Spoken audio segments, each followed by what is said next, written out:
Ok. Tá, agora tá dando certo. Eu não sei porque eu não estava dando certo.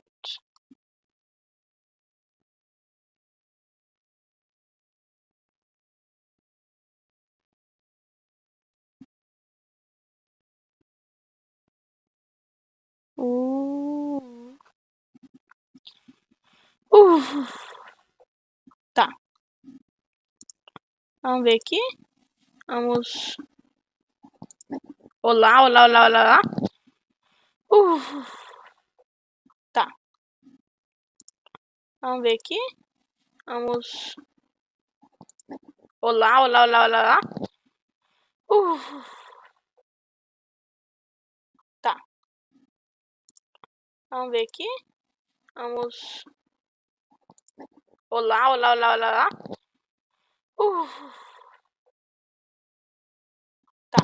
Eu tô querendo tipo um loop, velho. Isso aqui é muito triste. Vamos. Deixa. Ok. Acabou. Acabou o loop.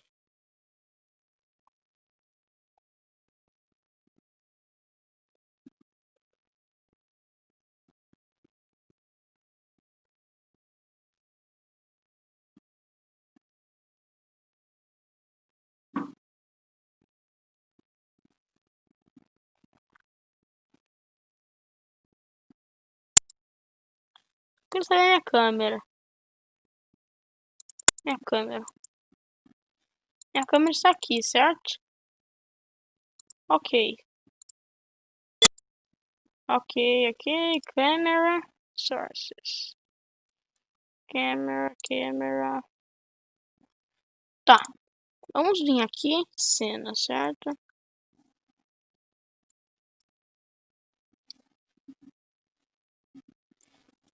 Escolha o tema. Deixa eu ver aqui.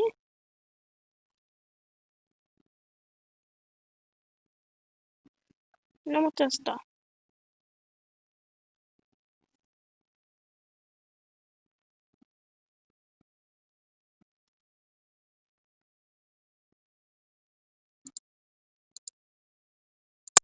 Sei lá, vamos testar esse aqui.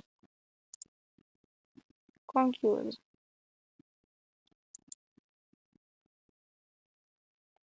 Como que fica?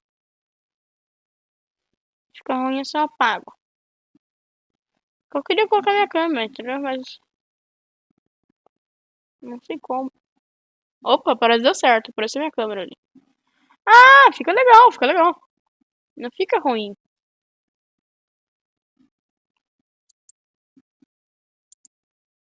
Editar, só quero colocar minha câmera em um lugar diferente. É isso. Putz, eu devia ter feito isso antes, velho. Eu devia ter testado isso antes de começar a live. Tá, a gente tem tempo ainda. Hum, temos tempo. Temos tempo. Tá. Modo PC zoado. O que é isso? Eu quero mudar minha câmera pra cá. Webcam.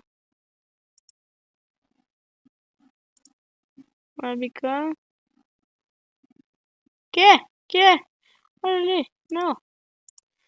Tá, aqui. Eu vou colocar.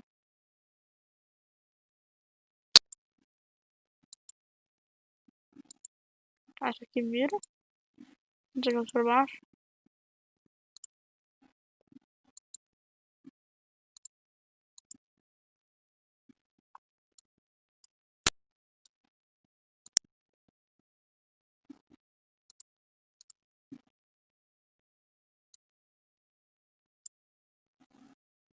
Ok. Tá. Webcam. Tá. Ok, isso.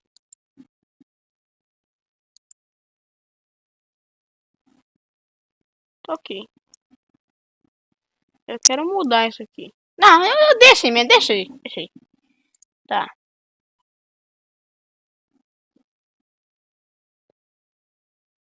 Agora como que eu saio daqui?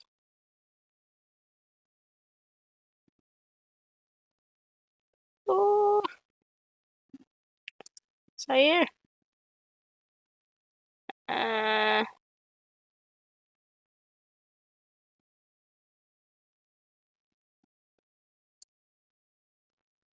tá.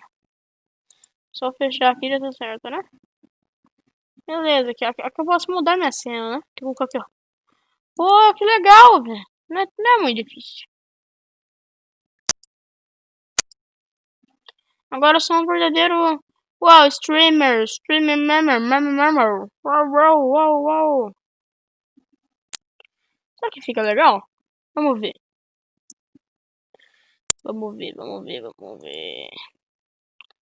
Eu vou tirar meu microfone pra ficar um loop eterno. Uau.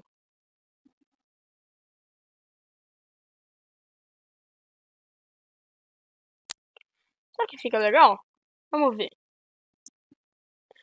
Vamos ver. Eu vou tirar meu microfone pra ficar um loop eterno. Uau. Ok. Assim fica travado. Eu vou ver pelo meu celular. Por causa que provavelmente o loop travou minha câmera.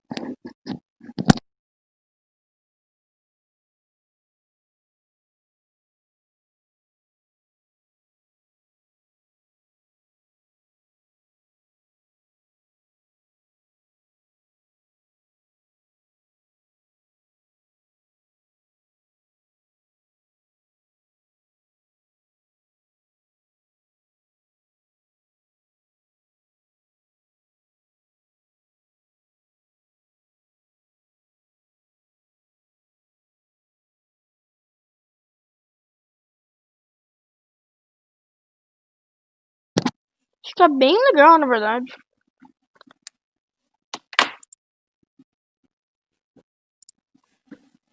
Vamos ver se não tem outros.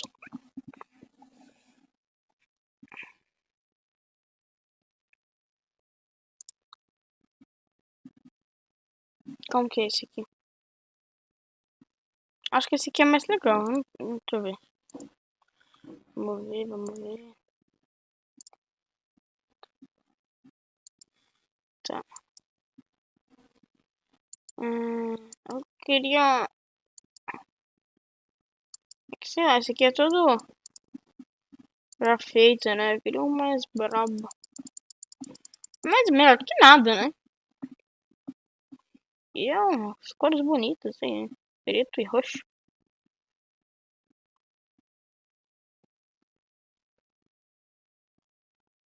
Acho que tá bom.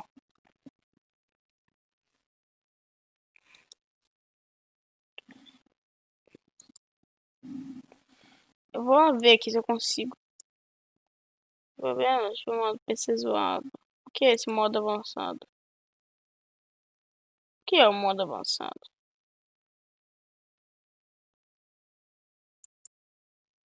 Modo background. Tá. Bom. Não vou ter superchat. Não tem doação.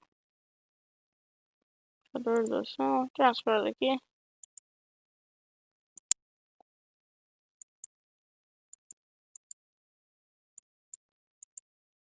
Não, com ele fica legal. A biblioteca fica legal. Tá bom assim. Hum, tá.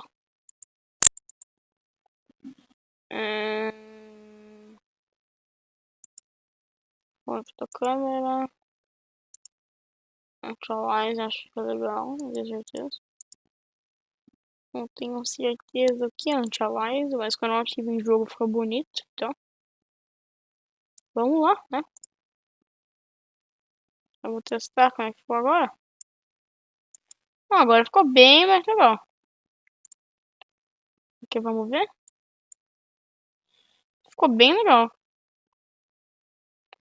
Talvez eu... acho que eu queria mudar algumas coisas. Tudo bem. Vamos lá, vamos lá.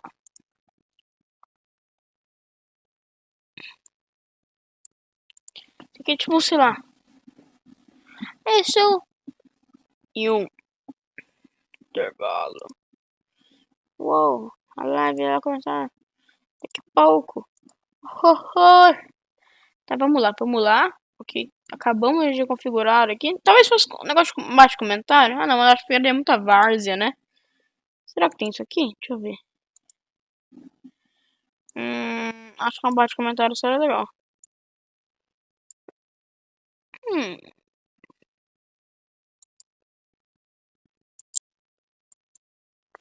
Hum. Behaviors to behaviors. Texto. Ah. Porta da web. Alertas. Eu queria um alerta de... Não disso. Eu não tenho... Essas coisas aqui é pra gente... Ah, aqui, chat. Sim, eu quero um negócio de chat.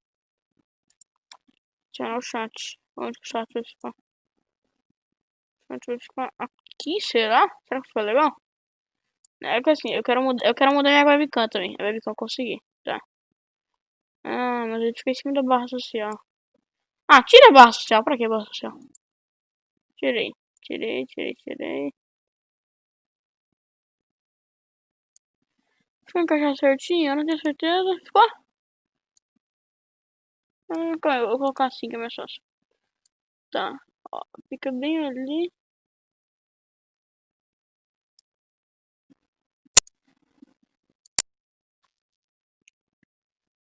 Tá, isso aqui.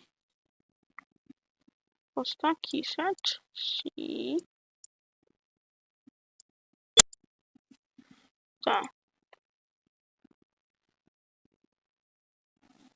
Acho que agora tá certinho. Mas que fizeram 7 aqui.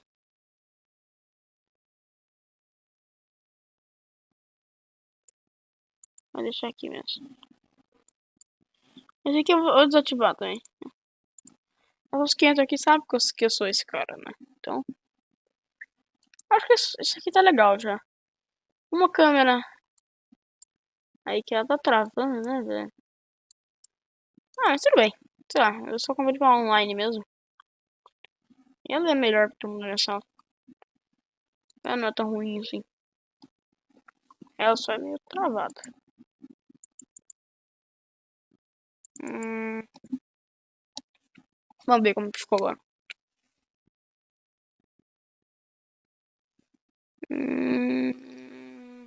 Tá. Bom, isso é assistindo. Legal, legal, uau.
Tá.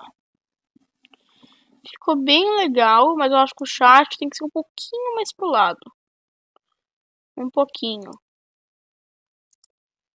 Aqui, ó. Eu venho aqui no chat. Coloca ele assim.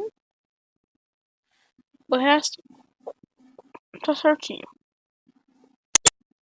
Webcam, som da câmera. Tá. Compreendi. Chat, tá ali, alerta de doação. Não, pra que doação? Deixa ali. Nem tem como doar pro meu canal. Subscriber. Tá ouvindo? Não. Hum. Não.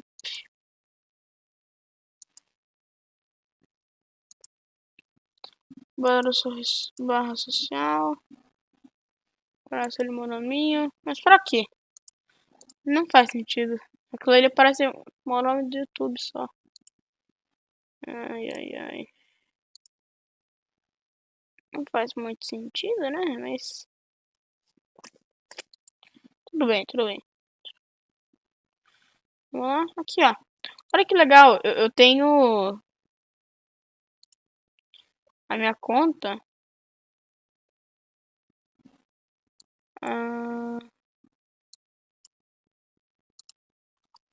Tá. A minha conta, ela é fundadora. Quando eu comecei no começo do Gamecaster, assim, pode dizer. Tipo.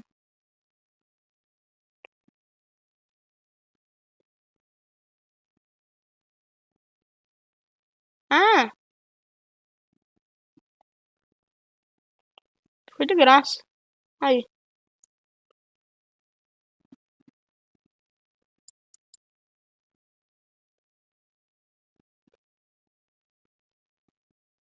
Já comecei na beta, eu tenho uma lista de fundador, mesmo não pagando nada, então. Tá. Temos isso aqui, né? Tá perto. Ah, putz, já deve estar começando já. Tá, vamos lá. Corre. Ou se não começou, tá começando. Se a gente vai começar, vai pegar uma água. Que Jones, cara, eu tô cego. Quem que é baiano? Não sei. Né? Opa, vamos ver o trailer. O que é isso? World Premiere. Opa, acabamos de começar. Começamos aqui. Chegamos. Tá. We did it. Que jogo é esse? That artifact you recovered. É o Medium esse?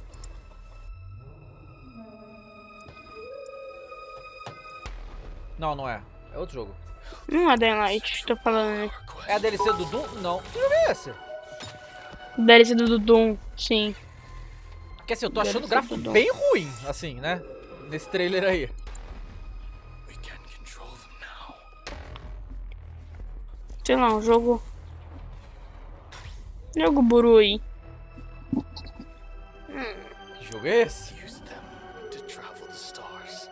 Jogo espacial, é no espaço. Já viu que aqui pro Brasil esquece. Calma aí, ó. Assim não é muito bom, eu acho que é melhor pegar da fonte mesmo, caso que já que eu tô gravando agora com a webcam, fica ruim, né? IGN aqui, ó. Calma aí. Ah, agora de espaço aí. Quantum Error. Quantum Error. No Quantum idea. Error. Quem que é esse jogo?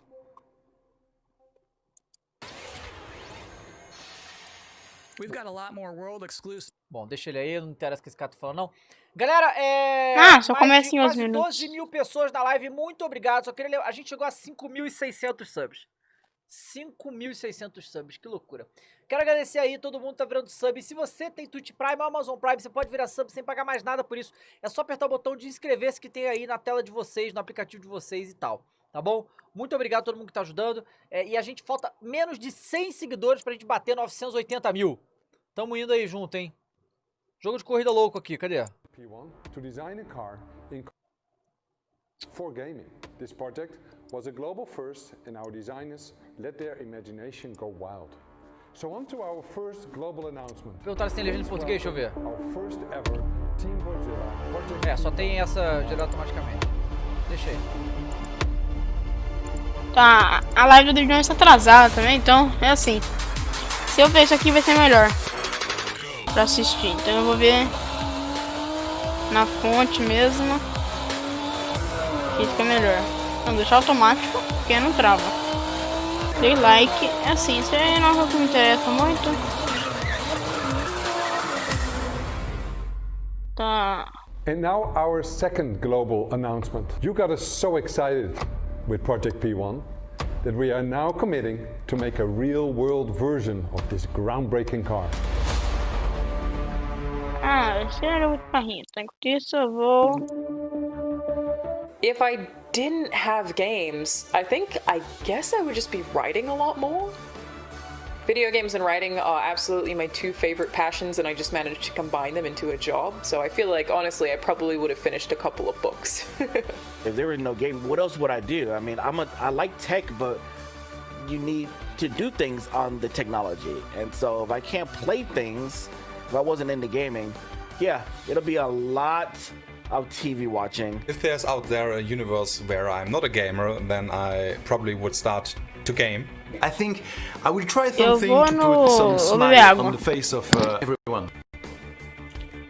I would watch a lot more movies and read more books and get bored. Welcome back to the Opening Night Live pre-show. This is only the second year of ONL existing, but I think it is safe to say that this year's will be unconventional. So to tell us what to expect from the show this year, please welcome Jeff Keighley. We are now joined by Jeff Keighley, host and executive producer of Opening Night Live. How you doing, Jeff? I'm doing great, Kyle. How are you? I'm doing okay. So back in April, Gamescom said we're going digital this year. When did you start thinking about ONL and how that's going to look? Well, we knew last year we were going to do another ONL this year because it was a big success. But yeah, we had no idea what format it was going to take. Normally we are in Cologne. This year we're doing it from Los Angeles. But I actually, Gamescom came to me and said, we definitely want to do ONL. It's a digital event for the whole world. So even if we don't have something physically in Germany, we still want to do this show with you. And I said I was doing Summer Game Fest, and maybe we can bring all these things together to create this grand finale for the show. And all summer I was really hoping to do a show that was a little bit bigger than I've been, broadcasting from home here for many months. And I wanted to do something with kind of a set and a little bit of spectacle to it, and bring the whole industry together. And that's what we're going to do. So is it going to be just as long as a regular show? Yeah, we have like 2 hours of stuff to show folks from across the industry. Like the big stuff, the biggest games out there like Call of Duty, and then a lot of really, interesting titles. Of course, we're going to have some amazing next-gen stuff in the show, and Fall Guys Season 2, which has, become a thing over the past couple of weeks. So it's really fun to have like the big and the small and the surprises and next-gen all blended together. But yeah, it's a full-blown show, 2 hours. Is it going to be just back-to-back trailers, or are you going to do some interviews and demos? You will definitely see trailers. You will see some extended gameplay demos of some titles as well. There will be a few interviews with a couple of developers. We've got some special guests. And one thing I will say kind of right out of the gate is that this is not sort of wall-to-wall shock and awe announcements of new games similar to last year at Gamescom. We have some really big updates on games that fans are excited about and meaningful, but the kind of big surprise announcements, we have a few things in the show, and we have lots of great things planned for the Game Awards. But similar to last year, this is really a showcase of like big holiday games coming next year that about. So I would tell people to set their expectations to be really meaningful updates on existing games versus blowing you away with surprise shock announcements. Great. Jeff, I'm personally looking forward to the show.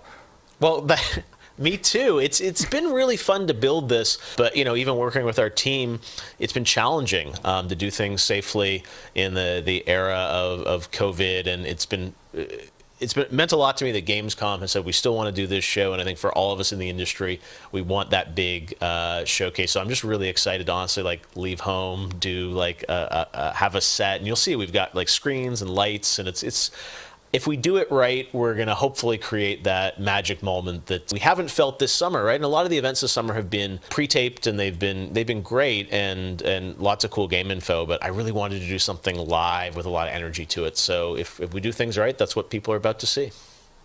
Very cool. Good luck with everything. Thanks, Kyle. Thanks for hosting the pre-show. I'm doing my best. So just so we're all on the same page about what just happened, that was basically an interview with my boss using questions that I mostly already know the answers to. So considering all that, I think that went pretty well. Next up, we do have another world premiere trailer, baby. Vroom vroom honk honk for Dirt 5.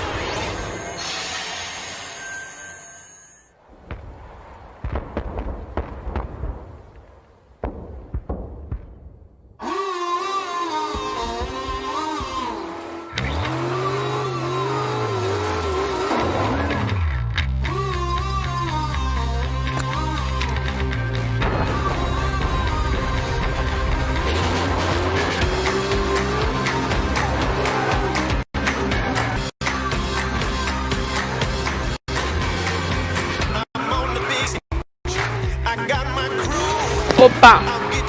Jogo de carro aí.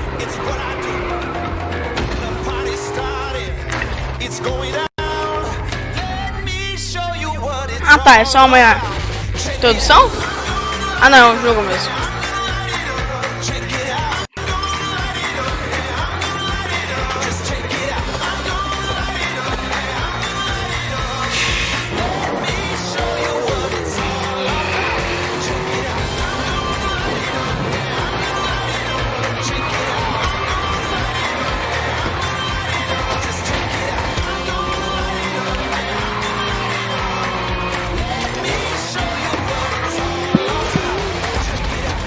A Dirt, tá? Parece Arena de Guerra do GTA V. Esse mapa aí. LED rosa. Tubby Continuity. Oh yeah, jogo de carrinho, vum vum. So you think like a vampire bit a car and sucked out gas? To be continued. It is now time for the part of the pre-show. Medo. That I've been reading your live comments. I see them right now. Everybody's blowing up, demanding Kyle's 10 reasons to be excited for Opening Night Live. Well, let's kick it off. Reason number 10 to be excited for Opening Night Live 2020, feeling excited for next gen again. Number 9, Jeff Keighley wardrobe reveal. Number 8 reason to be excited for Opening Night Live 2020, Destiny trailers are usually pretty good. Number 7, it will mean this pre-show is finally over. Number 6, Call of Duty Black Ops Cold War. Number 5 reason to be excited for ONL 2020, Shadow Drops. Number 4, Fall Guys Season 2. Number 3 reason to be excited for ONL 2020, actual gameplay from a mysterious PlayStation 5 exclusive. Ooh. Number 2, everything else in my life sucks right now. And the number 1 reason to be excited for Opening Night Live 2020, Jeff Keighley said it's gonna be good. We have one final world premiere trailer to show off, and this trailer is an announcement of a Switch version of a popular game from 2018 that can only be described as Dinosaursy. Enjoy. Dino Crisis? Não, mas não é 2018, né? Ah, jogo de Jurassic Park. É Jurassic Park, eu vi ali, ó. The ones before you did too. Estrutura. Because they believed that they were in control. Ó, deixa. And control. Vamos voltar aqui, ó. Que eu vi o negócio de Fall Guys, que isso? São coisas novas que vai ter?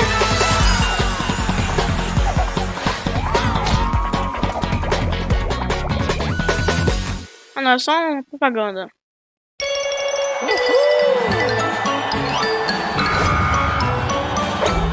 Propaganda e uma animaçãozinha. Tá. And still believing that we can win. Agora desce do que jogo de Star Wars das navinhas. I'm going to be showing you a little bit more of Ratchet and Clank.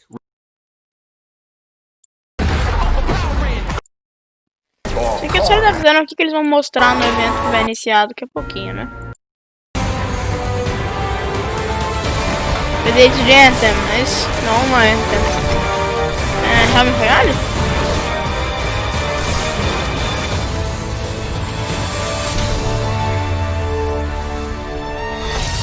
Spellbreak, acho que eu já vi esse negócio. Tá, Star Squadrons. Ask you, who do you want to be? Warzone. Jogo lá, de negocinho. Great. Tá. Time to take control of our world.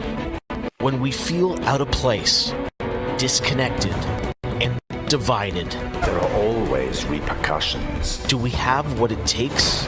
Alright, I'm going in. To be heroes? What we're doing here could change things forever.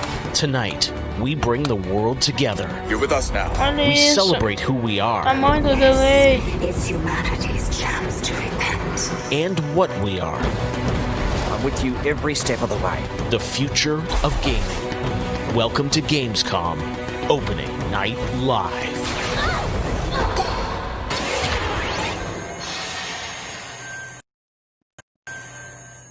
Tá, vamos lá. Isso não adianta eu estar transmitindo em 1440p, sendo que eu vi live essa 2020. Now, this year, Gamescom is, of course, a little different than normal, and I hope all of you and your families are safe and healthy at home. In 2020, games have comforted and connected us more than ever. And with the launch of PlayStation 5 and Xbox Series X later this year, games are only going to get better. Well, all summer, I was hopeful we could get to this very moment, a big live showcase filled with more than 35 games to kick off Gamescom 2020. Tonight, you'll get a first look at Fall Guys Season 2 and an extended gameplay demo of Ratchet & Clank Rift Apart for PlayStation 5. Plus, we might have a couple surprises along the way, too. But before we start, I want to acknowledge and thank all the game developers, marketers, and publishers who have worked under challenging circumstances to keep us entertained. This show is nothing without them or my production team, and doing a show at this scale safely is not easy, especially when all of you at home have some pretty insane expectations. I hope tonight reminds you why you love to play games. And with that, we're going to move on to our first game with a game that was just announced yesterday, Call of Duty Black Ops Cold War. And joining me is Dan Vondrack from Raven to tell us about the game and give you an exclusive sneak peek. Dan, how you doing? Good, Jeff. Thanks for having me here. This has been a dream project for us to work on from nearly the beginning of development. We knew Black Ops Cold War was going to be a direct sequel to Black Ops 1, and we loved the idea of returning to the pillars built the Black Ops franchise: deniable operations, conspiracy grounded in history, and that shadowy world of paranoia. And we get to mix all those together, drop the player into the 1980s at the height of the Cold War, and it's really something that we know would feel relevant to today and also uniquely Black Ops. Well, you start playing with Black Ops, everyone wants to know characters. We saw yesterday in the reveal trailers, some familiar faces. So, Woods, Mason, break it down. How does this fit into the Black Ops canon? You said it's a direct sequel, so are we going to see a lot of familiar faces? Yeah, part of the fun in making this game was bringing back the iconic characters like Woods and Hudson and Mason and seeing how all those personalities mix with some of the new characters. So the campaign takes place in 1981, and we love that we've been able to have so many connections to the original Black Ops and really be that direct sequel to the game. Now, one thing that I'm really excited about this is you're pushing the storytelling in kind of a new direction with some branches and some options about how you play through the campaign. Can you maybe walk us through your thinking there? Yeah, one of the driving forces from early in development was to say, let's take this Black Ops thrill ride and infuse it with some player choice and some player freedom. Anything we can do to give the player a little more ownership over their experience. So that starts with allowing the player to create their own character for the Cold War campaign. They can name them and pick a military background and really pretend they are that Black Ops soldier that they want to be. From there, we wanted to take some of our missions and infuse optional objectives, multiple paths, and some player choice moments inside some of those missions. And it was fun to find that balance between the hard driving Call of Duty action and these more non-linear experiences inside some of the missions. So with choice, comes the player wanting to feel that impact. So some of those choices earlier in the game and some towards the end will actually shape the ending of the narrative of the campaign. All right, so multiple endings to this game. Yeah, absolutely. That was one of the big things for us. It's like we love that Black Ops has always been willing to take risks, and we all know they did some of this in Black Ops 2. And with our story and with these features, we love playing homage to those early Black Ops games. Oh, yeah, I remember the numbers. All right. Well, Dan, we are excited to see more of it. I know multiplayer reveal is coming in September, but since you got a Switch there, maybe you could flip the switch on something exclusive for us. What are you going to show us? Leg da live. Yeah, absolutely. This is really exciting because this will be the first time we've done this outside the walls of the development studio. This is a scene from earlier in the game, and it's a critical point that really shows the narrative of the world, shows this threat that our heroes are going to be battling. So let's take a look. Vou mudar aqui rápido. And it's a critical point that really shows the narrative of the world, shows this threat that our heroes are going to be battling. So let's take a look. Acho que isso aqui tá melhor.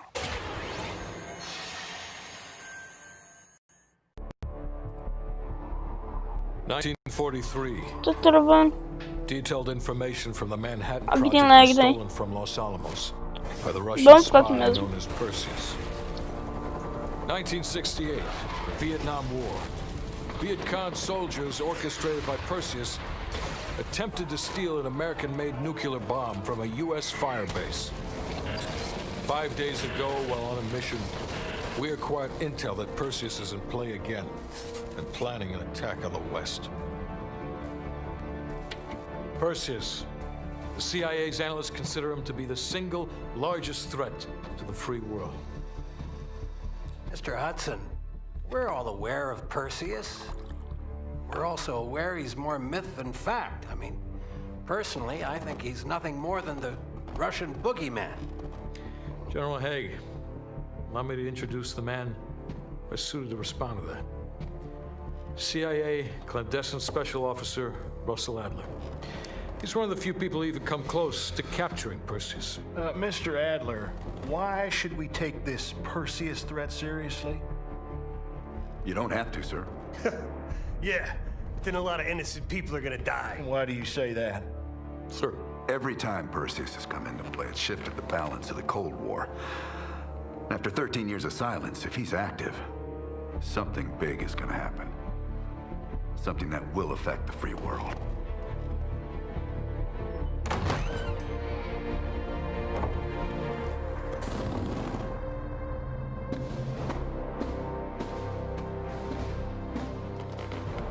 Mr. President. Sir. Mr. President. Mr. President, this is Jason Hudson and Russell Adler. I know their names. Who do you think approved their last mission?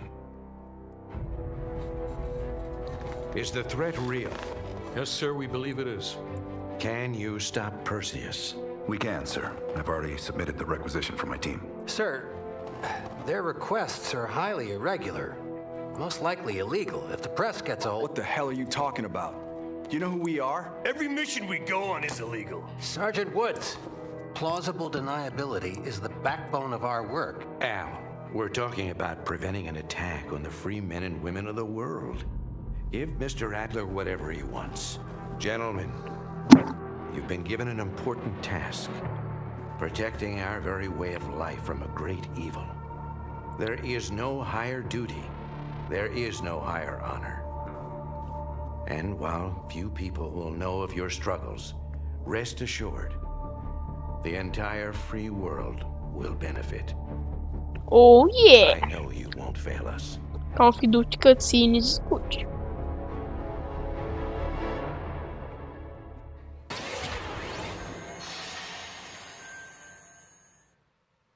Tonight we have some new game announcements for you guys as well, including this one, a new next-gen narrative action-adventure game from Reflector Entertainment in Montreal. It's called Unknown 9. The game tells the story of Haruna, a woman raised on the streets of India and haunted by visions of her own death. Haruna struggles to understand her mysterious innate abilities to manipulate the unseen. Check out this first look. Vamos ver a mulher da Índia, velho.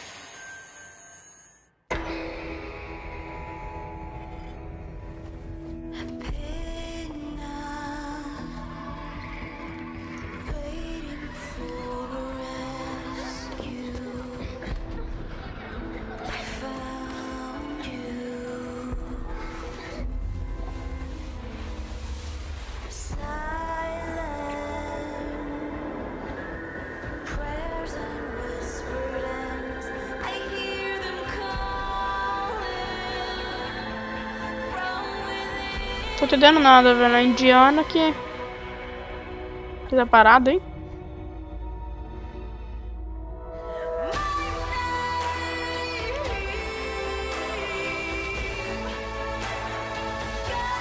Girl Power?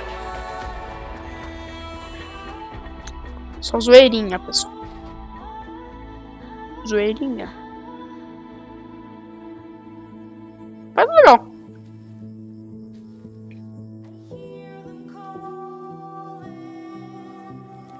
Não entendi, mas parece legal.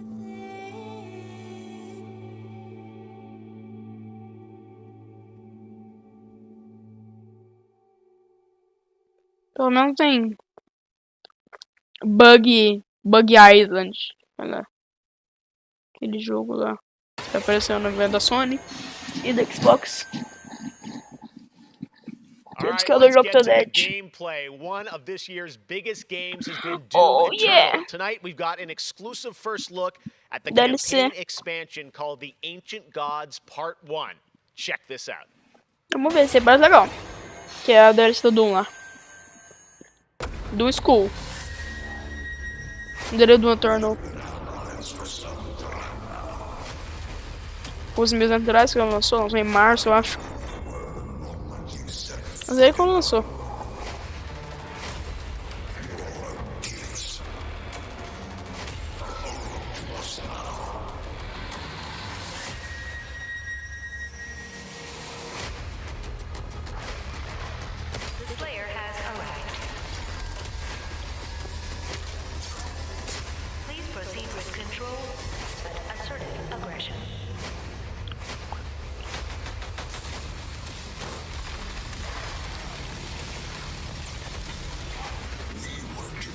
The only ones who can save this world.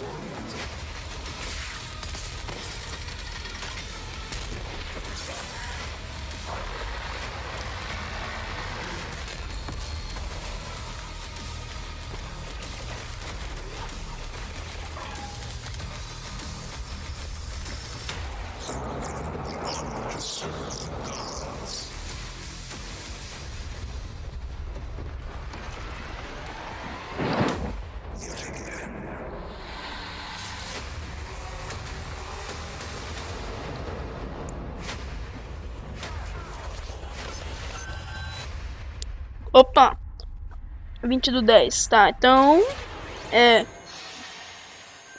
Agora a gente tá no mês 9, né?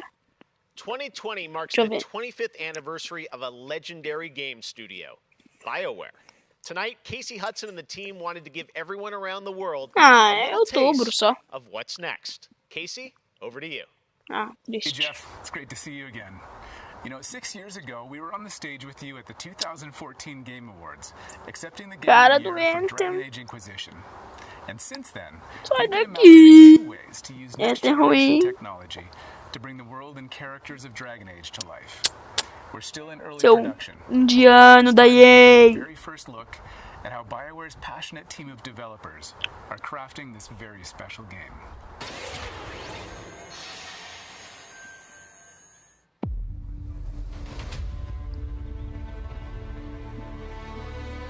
I've been at BioWare for a really long time, so I've got to see it grow up and turn from a company of 35 people to a company of more than 300 people. There's amazing people in the industry. There's amazing stories to be told with other people. I love that character so much. That's awesome. We're very experimental here at BioWare. Anthem. So we're always coming up with new stuff. We're always trying to improve, innovate, and bring new characters to life for our players and fans to enjoy. The world of Dragon Age really has got it all. It's got frontier stories, it's got mystery, it's got hard-boiled detective stories. And of course, it's all wrapped up in kind of a fantasy setting. You really feel like you're the hero in the Dragon Age world and you're saving people. Dragon Age to me is a wonderful world to play in. I am really excited about the future of Dragon Age. This is an original world, original flora, original wildlife, original architecture. That makes it fun to explore and discover. In the next Dragon Age, we get an opportunity to see new things, new places, and interact with people who lived and grew up in these spaces as well. For the game we're working on now, we want to tell a story. What happens when you don't have power? What happens when the people in charge aren't willing to address the issues? The things that you can expect in the next installment are going to be stories that focus on the people around you and the friends and family you make. Something that we'll be able to look forward to in Dragon Age is a really close relationship with game characters who really become real for you. We want characters to either be loved or hated. One of the best examples of that is Solus. Half the community wants to kill him, half the people want to marry him, then another part want to do both. They call me the Dread Wolf. What will they call you when this is over? BioWare and EA has been one of the forerunners in using motion magic technology, and that makes it way more realistic when you're looking at the characters and the way they walk and move and interact in the world. Players want that suspension of disbelief that this wonderful collection of digital pixels is actually a living, breathing soul. No, it's okay. That's the good kind of rumble. I actually design bosses. I help with the creature design team as well. So I do all of the big threats that you have to go up against. Nobody dies on my watch. For the Wardens! Choice is a big part of what Dragon Age is as a franchise. The decisions you make can affect change in the world. Decision making can mean that a party member lives or a party member dies. And it means owning your outcome and reactivity to the choices that you do make. I just love the possibilities that Dragon Age offers us, and I'm excited to explore a lot more of them. To me, that potential is what gets you up in the morning. It's a fantastic opportunity every time.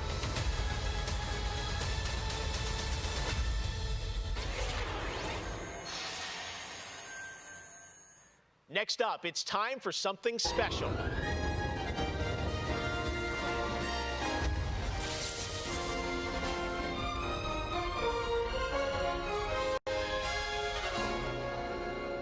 Great Scott! I think there's been a serious miscalculation.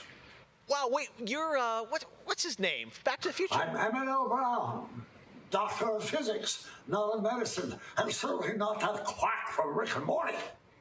Yeah, we know who you are, but what are you doing Jeff, here? I did come back from the future to this precise moment on August 27th, 2020, because it's imperative we launch Surgeon Simulator 2 right now. And what exactly do you have to do with Surgeon Simulator?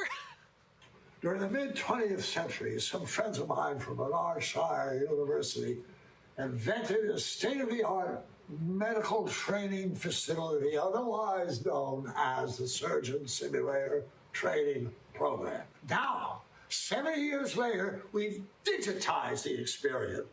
It's unbelievable. You can access the program through your computer and then be medically trained from the comfort of your keyboard. And it's available as of, great Scott, this very moment.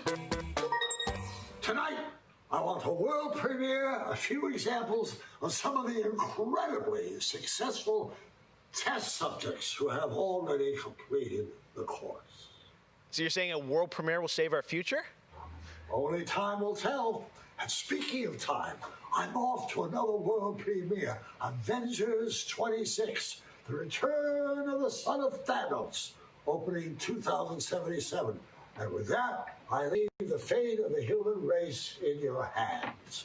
Just make sure you play Surgeon Simulator 2. Now, doctor's orders.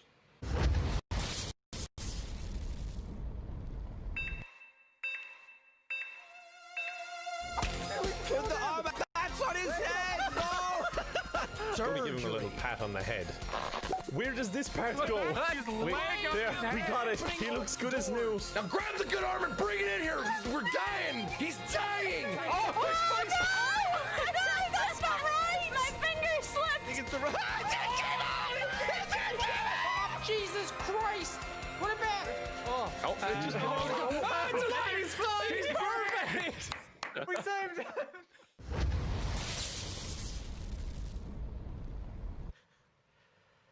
Doc Brown introducing Jacksepticeye playing Surgeon Simulator, only on opening night live. All right, well, if you thought that crossover was kind of crazy, wait until you get a load of this next game announcement that I don't think anyone... Aquele velho não era o cara do Volta para o Futuro? Acho que era. Já que teve aquele negócio de foguinho no chão e tal.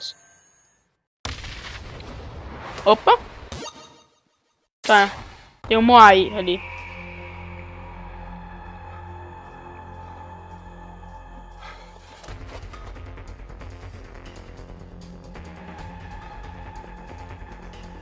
O que é isso?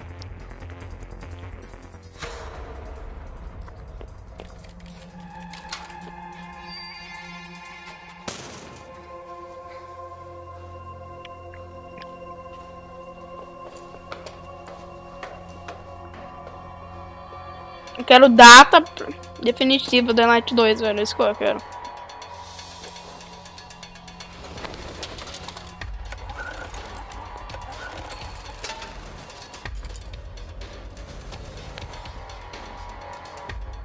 Ah, ele vai ser um joguinho. É isso.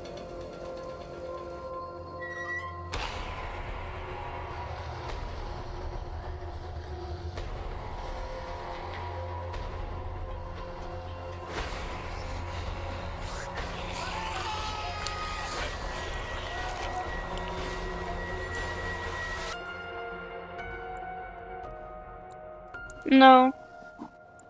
Por quê?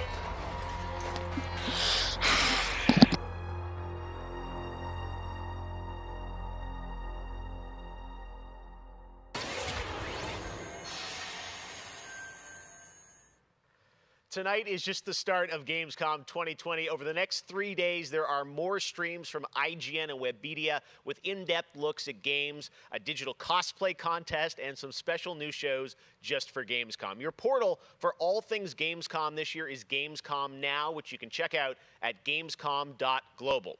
Now, one game you'll hear more about later on IGN's post-show is this one, a return of 2 classic characters that I love. Check this out. Gente, esse peixe aqui. Não sei. In a world gone strange. Que? One elite force. Por que eles mostram isso no Gamescom mesmo? But even they could use some help. Here, slip on this little beauty for effect. Sam, I'm blind! Oh, hello, miss.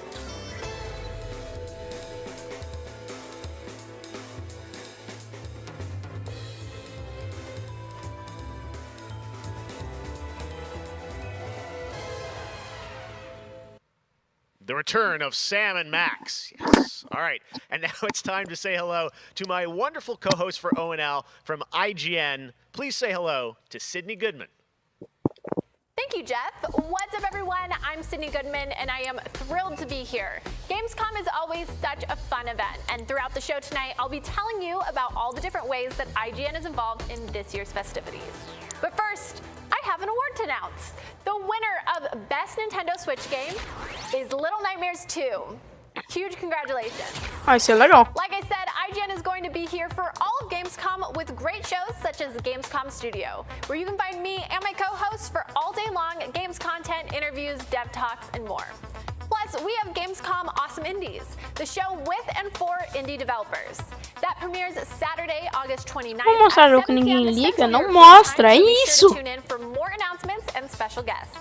And now, let's go back to Jeff for our next big world premiere. Alguém sabia que o jogo do cachorro existia? Não, acho que tem umas 3 pessoas aí no chat.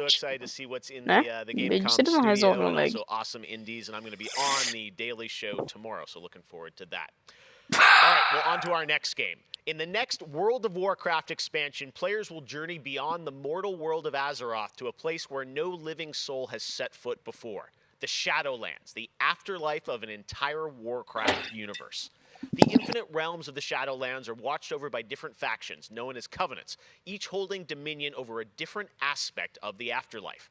And depending on how someone lived their mortal life, they may end up as part of one of these covenants when they cross over into the Shadowlands. Today, we're excited to give you a closer look at the noble and pure Kyrian Covenant from the realm of Bastion, who are charged with carrying the souls of the dead into the beyond. So sit back and get ready for the world premiere of Bastion, the first in Blizzard Entertainment's new 4-part series of animated shorts called Limão, mas minha mão ficou pelada na live. Essa foi funny. No mínimo.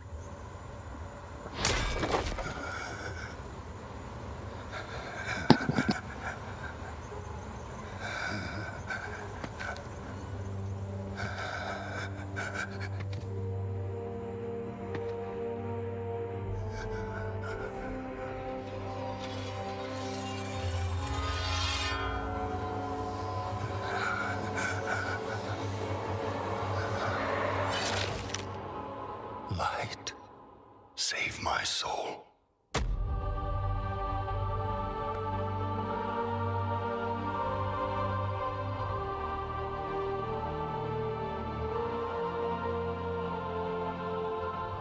Uther.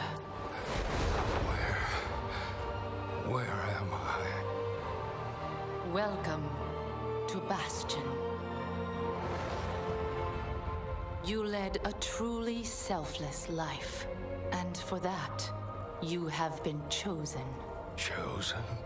To shed your mortal burdens and join the ranks of the Ascended, serving to ferry the souls of the dead unto the Shadowlands. I serve the light, and my work is not done.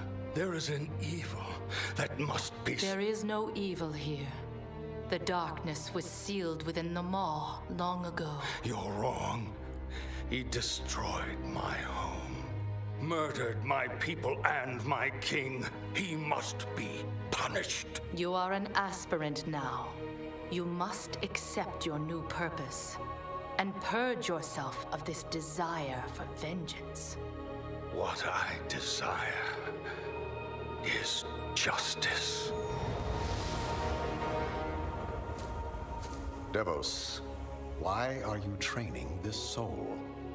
It is beneath your station as a paragon.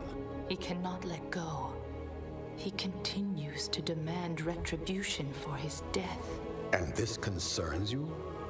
Many souls take eons to ascend. Yes, but this one seems broken, Thenios. Unlike any soul I have seen. I have begun to wonder whether he was deemed worthy of Bastion. Haha, the funny. Oh, colher. Olha a colher de cabelo amarrado. In time, he will forget. Colher de cabelo amarrado. Trust our ways. Trust the path.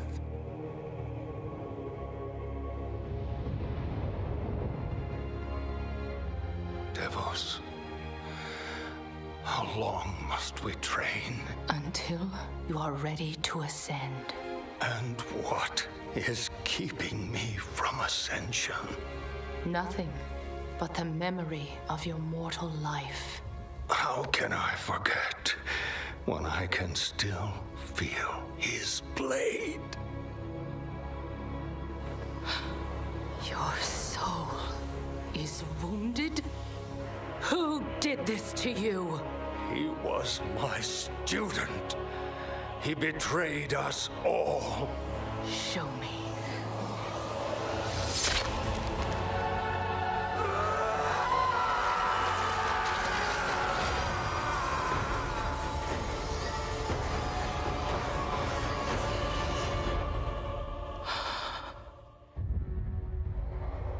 The runes on his blade were unmistakable. This dark agent runs free on a mortal world with the power of the Maw itself in hand. Our realm is imperiled. Impossible. The Maw is inescapable. You must return to the path. If he had purged his life, we never would have known of this calamity. The path is flawed. Enough! The order of the Shadowlands depends on the execution of our eternal charge. You will abandon this course. As you command, my Archon.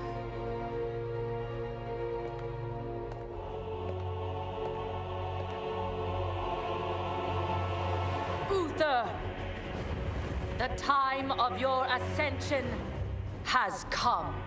I thought I was not ready. Do you wish to see him punished? I do. Then prepare yourself.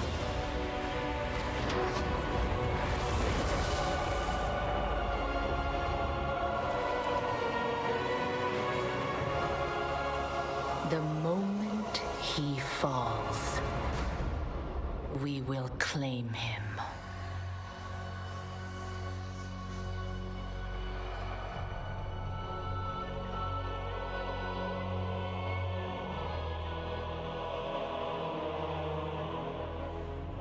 I see.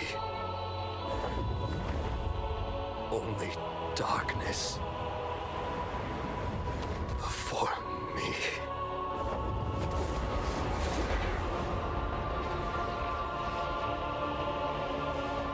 Now, cast him into the maw. Return him to the darkness he served. His eternal suffering awaits. He was my student. Remember what he did and take your vengeance. Not vengeance. Justice.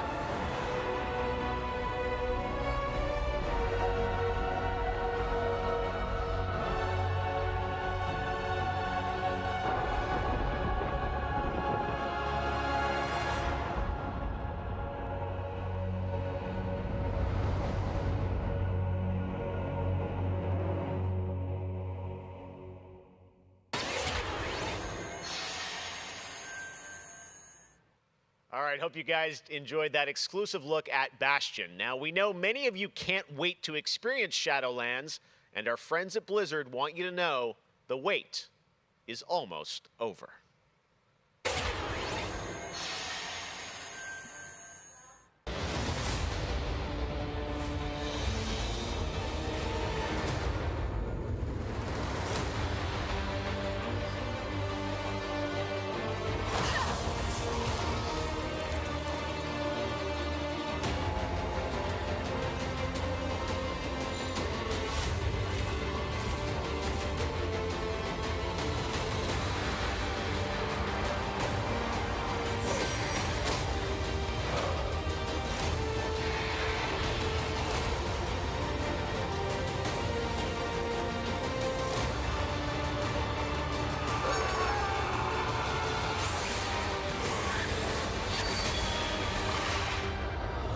Deve ser bem massa um canal de WoW, assim.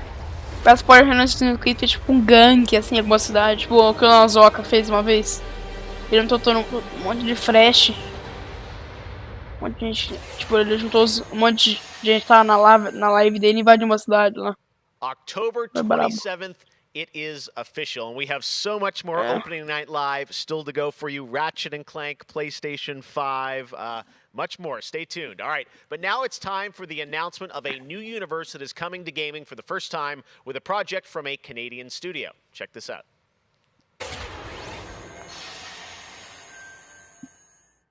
They have returned. They corrupted. Divided. Conquered. Until finally, the gates of the celestial realm were thrown open.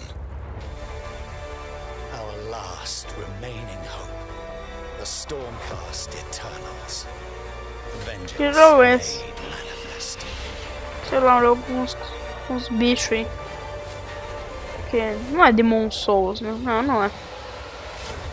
É Elden Ring? Sei lá. Não, não é Elden Ring.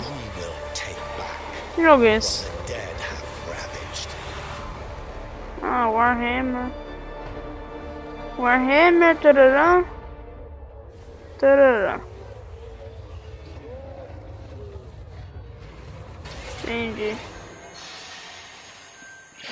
Now, you guys may remember back in June, I had some masked fun with my buddy Crash Bandicoot announcing Crash 4 It's About Time. With the game coming in October, Crash, of course, had to come back for opening night live. So let's bring him out, everybody. Crash Bandicoot. What? He's where?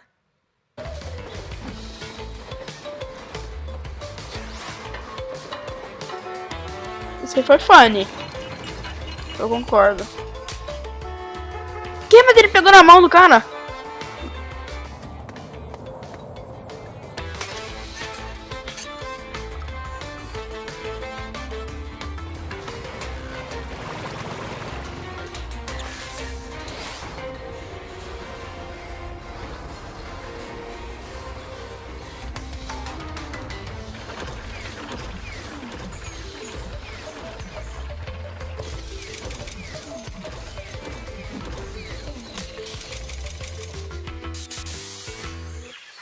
Poor Crash apparently didn't get the memo about Gamescom. But to tell us more about what we just saw, I'm joined by Lou Studdert from Toys for Bob.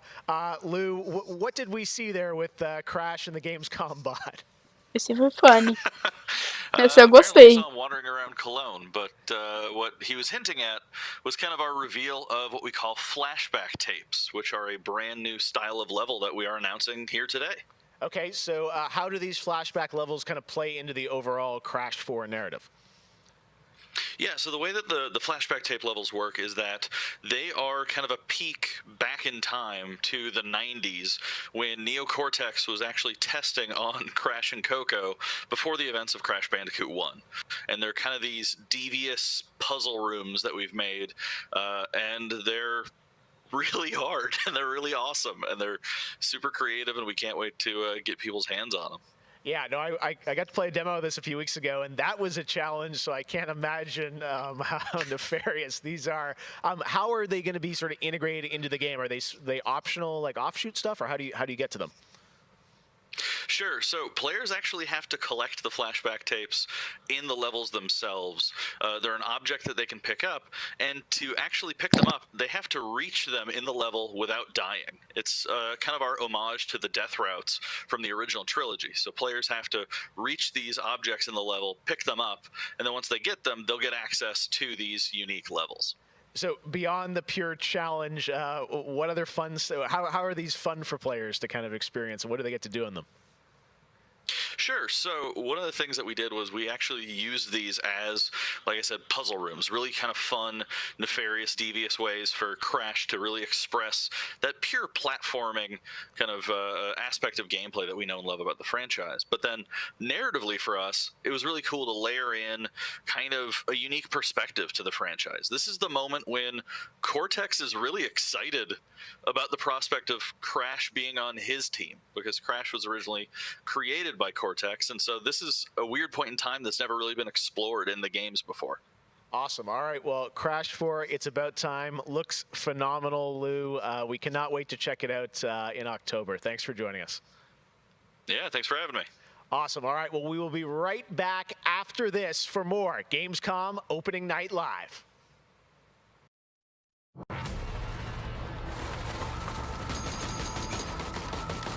I have become terror.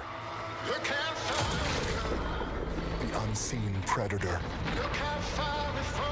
A rupture that obliterates without warning.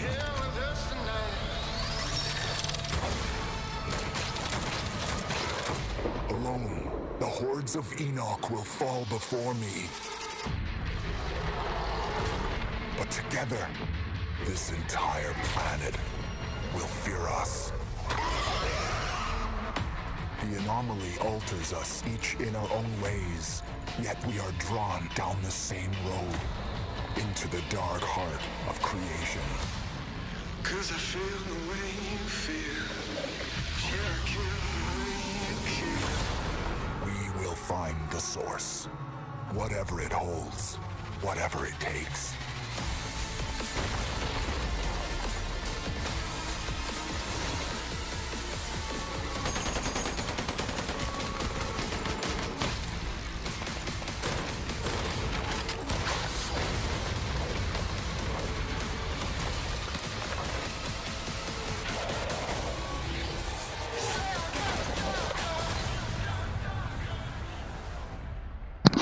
Ah, sim, sim.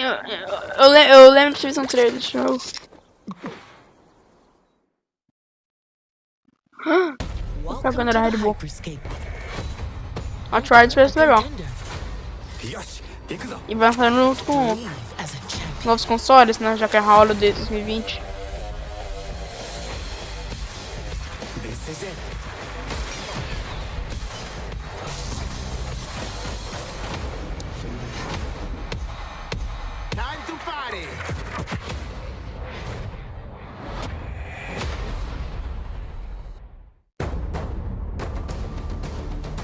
Ah, o jogo do anime de futebol lá.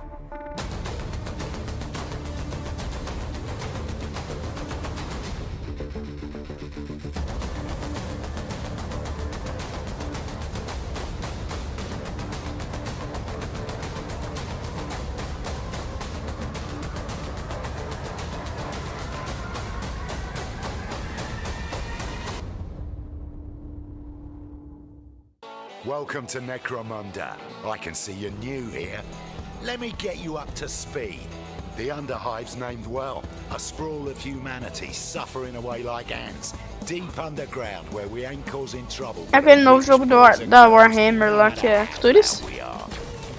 Não sei, talvez. Every Orlok says they could shoot the tail off a lashworm and they'd splash your head from 20 paces for saying they couldn't. I don't want to say immortal, but when their armor, blood, skin and will are of iron, it's a potent combo. Why would someone like you want to know about an all-female gang of psychopaths, drug dealers, killers, cloners and... Oh, makes sense. And Escher will cut you up just for the fun of it. Goliaths are big. That's it. Anything smaller than them doesn't deserve to live. And they're just as happy filling you with lead as they are smashing you to pieces with a power maul. Now, mixing that whole pot together in a place like this, you can imagine what happens. Chaos, gang warfare, for wealth, for power, hell, sometimes just for fun. So, think you're ready? Necromunda Underhive Wars comes to PlayStation 4, Xbox One and PC on September 8th. Nada a ver com Warhammer, né? Jogos, além de realidades virtuais extremamente dignas e realistas, eu acho que também se encontra em formas mais específicas. Sai daqui, Selbit. O que está na Gamescom? Esses paradigmas de formato Sai. de videogame que a gente tem e sendo usado mais do que nunca como uma ferramenta de expressão artística. I envision the future of gaming to be quite bright and quite online. The next generation of console will clearly allow AAA and indie developers to build more creative-driven games that I hope will cover more diverse subjects. I want to play all kinds of stories about people and places, both real and imagined. I want comedy games, I want autobiographical games. I really want to see what people can do with the medium. Pro futuro dos games, eu vejo uma evolução obviamente gráfica, mas eu vejo ainda mais evolução na inteligência artificial e na maneira com a qual a gente interage com os games, tudo em busca de experiências mais imersivas.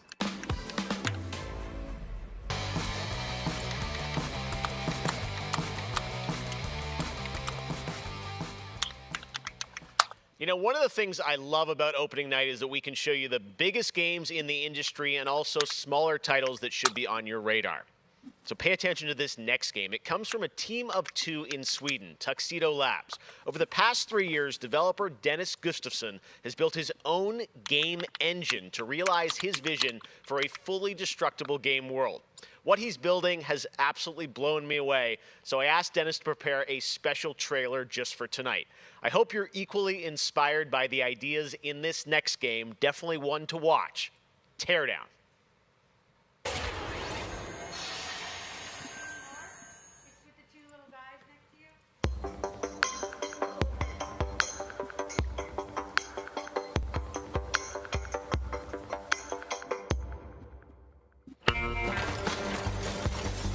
Que?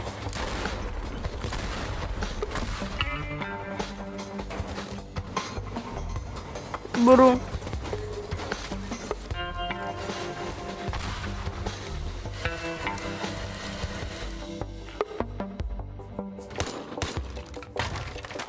Ah, o destruição, isso é legal.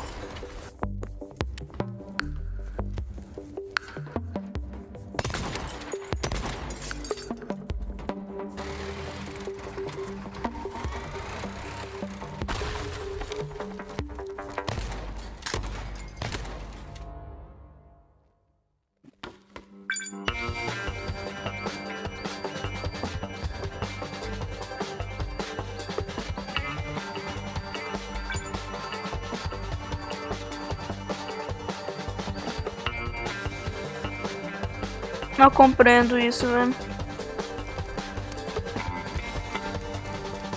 Qual o objetivo do jogo?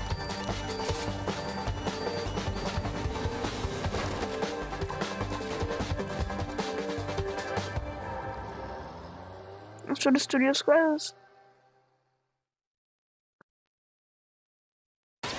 Jogo indiano aí. Last year at Opening Night Live, we announced Little Nightmares 2 to the world. Well, the team at Tarsier Studios hasn't shown anything since, but that changes right now. Here is a first look at the gameplay of Little Nightmares 2, which is coming next February, with more to come throughout the week at Gamescom, including a live demo on Gamescom Studio tomorrow.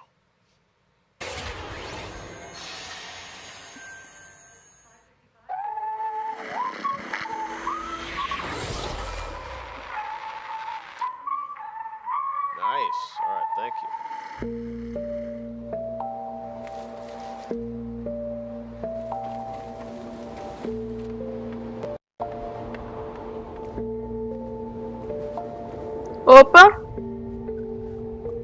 Opa, coisas malucas. Uma pessoa puxando o pé do outro. Gangorra. As trap de rato aí. Jogo multiplayer, é isso?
I'm WWE Hall of Famer Jerry the King Lawler, and I'm reuniting with my old buddy Mauro Ranallo to bring you all the over-the-top action in WWE 2K Battleground. Mamma mia!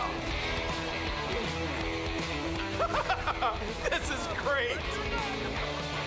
This arcade-style video game is over-the-top outrageous, with over 70 WWE superstars and legends brawling it out like never before! Oh no! Hold on to your toupee, Mauro! Look out below! WWE is LIT! You know, I'm a little more old school than Mauro, so I can't wait to see these WWE legends teach these kids a thing or two. And you know what? Here's a closer look at the insane action. It's a great evening for WWE action. Oh, wow! Take that, Mauro! Man, it's so good to see the Bella Twins at their best. And now, let's keep this party rolling with another matchup. Oh, look out, Mauro! The Undertaker has risen, and Finn Balor is about to be taken for his last ride. Mamma mia, what a move! Finish him! Oh, no! He just hit the snooze button! How do you lose like that? What's the matter with you legends? This is just an example of the pandemonium that you're going to experience when you head to the battlegrounds. Whew, that's a big toy hammer. Oh, I can't believe my eyes! rise! Seth Rollins delivers the stomp! What a night. What a night! This is the greatest thing I've ever seen! Pre-order WWE 2K Battlegrounds today and brawl without limits. Mamma mia! Oh, sorry, Moro, I know that's your line. Hello again. I have even more awards to announce, so let's get right down to it. The winner of Best Action Adventure Game is Watch Dogs Legion. The city needs a resistance. And it starts with you. What do you say?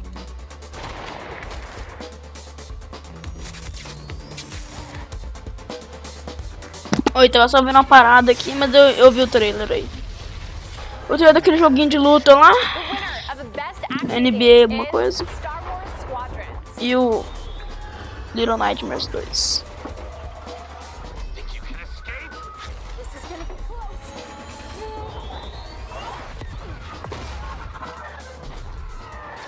The winner of Best Multiplayer Game is Operation Tango. Operation Tango. It takes two to save the world.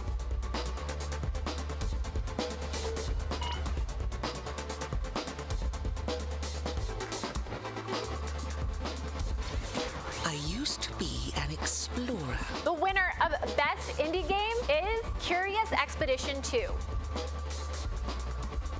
Did not believe what I had witnessed. It was time for the world to learn my name. Congratulations to all the winners. As I mentioned, IGN will be here for all of Gamescom with great shows and new ways for you to get all your gaming news. Check it out. Gamescom 2020 is the heart of gaming, and you can keep to the beat right here on IGN. We've turned the single biggest show in gaming into 5. Gamescom Now is your virtual show floor with up-to-the-second live coverage. Gamescom Daily Show, Gamescom's first ever late-night talk show. Our Gamescom Awesome Indie Show, the freshest deep cuts in indie gaming. And finally, the Gamescom Best of Show, including the Gamescom Award. Gamescom 2020 is available on IGN and wherever you stream Gamescom Now. And now it is time to talk about that Best Action Game winner, Star Wars Squadrons. This is a new immersive space combat game from Motive Studios that delivers the ultimate Star Wars pilot fantasy. We've missed those. In Squadrons, you'll suit up and fly for both the New Republic and the Galactic Empire across intense 5v5 multiplayer battles, as well as an all-new, authentic single-player story set after the events of Star Wars Episode 6, Return of the Jedi. Today, we'll get a glimpse at what Squadron's story has to offer by taking a brief look at one of the single-player missions featuring some light narration by the Motive team. Let's check it out.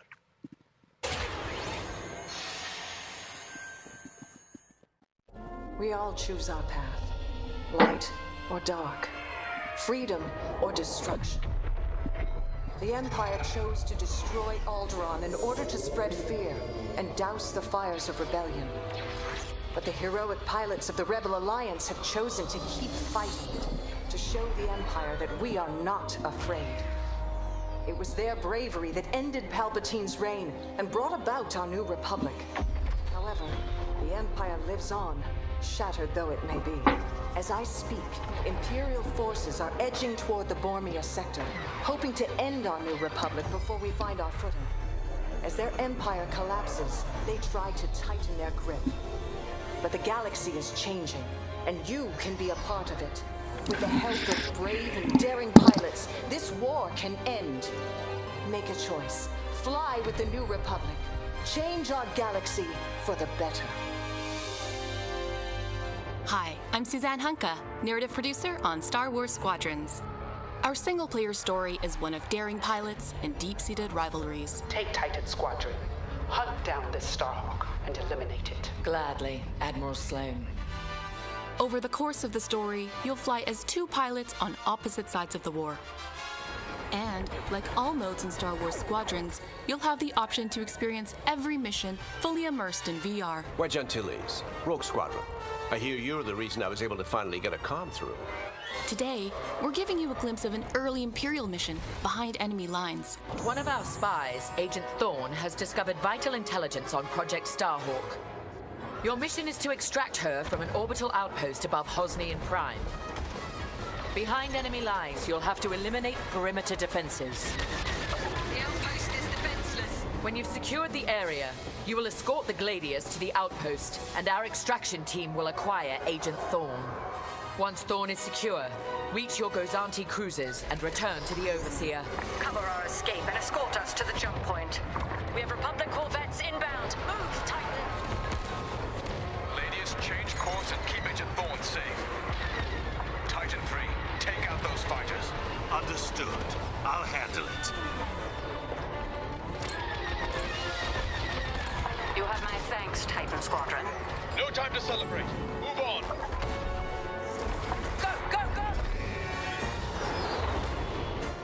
Each mission will immerse you into the escalating conflict between the New Republic and a shattered empire.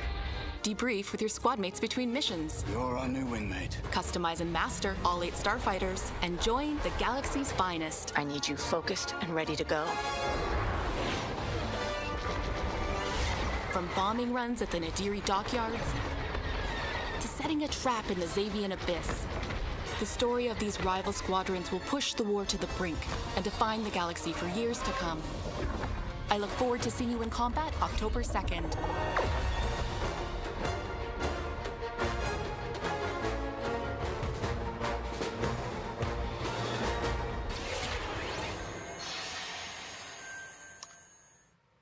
That is not all EA has to share from a galaxy far, far away today. At Star Wars Galaxy Edge, you can enter the world of Batuu, where you can visit Oga's Cantina or jump into the Millennium Falcon on a run to Smuggler's Cove. It was this incredible adventure at Disneyland Resort and Walt Disney World Resort that inspired The Sims' latest game pack. Check this out.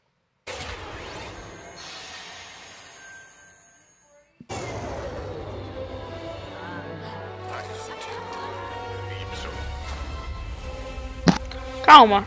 Então estava certo. Falaram que ia ter DLC de Star Wars em Sims 4.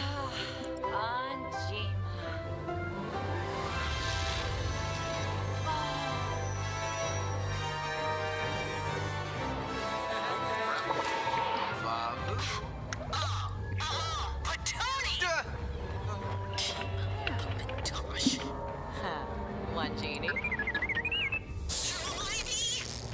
Shupaza Bwaf. Mob shoot Koiba! Nurma, Wegrin. You Sim.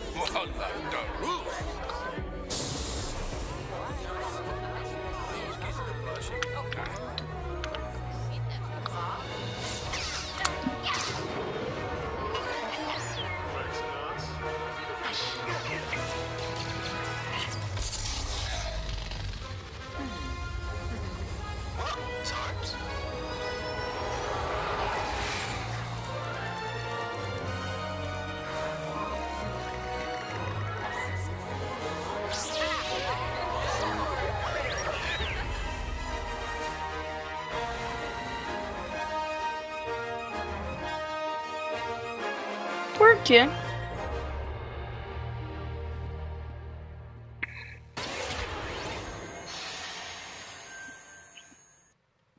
There is even more Star Wars to come later in the show. Lego Star Wars The Skywalker Saga is up, and as we move into our second hour, we've got Fall Guys Season 2 still to come, the reveal of that, which I can't wait for you guys to see. And of course, a gameplay demo of Ratchet & Clank Rift Apart for PlayStation 5. But right now, you might remember this next game from Annapurna Interactive from last year's Microsoft E3 event. And today, I'm excited to share a new announcement from the team. This interactive thriller about a man stuck in a time loop is one of this year's most intriguing indie titles, and now they've added an absolutely all-star cast to the game. Here's a whole new look at 12 minutes.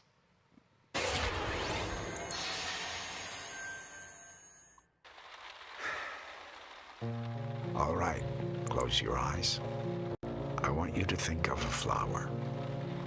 Look at its contours. Não, The Ring, né? Triste. Now I want you to imagine it changing, moving backward, returning to its bud. Think of that bud, unopened. Look at it as a whole. and silently repeat these phrases. May you be free from suffering. May you be free from fear. May you know peace and joy.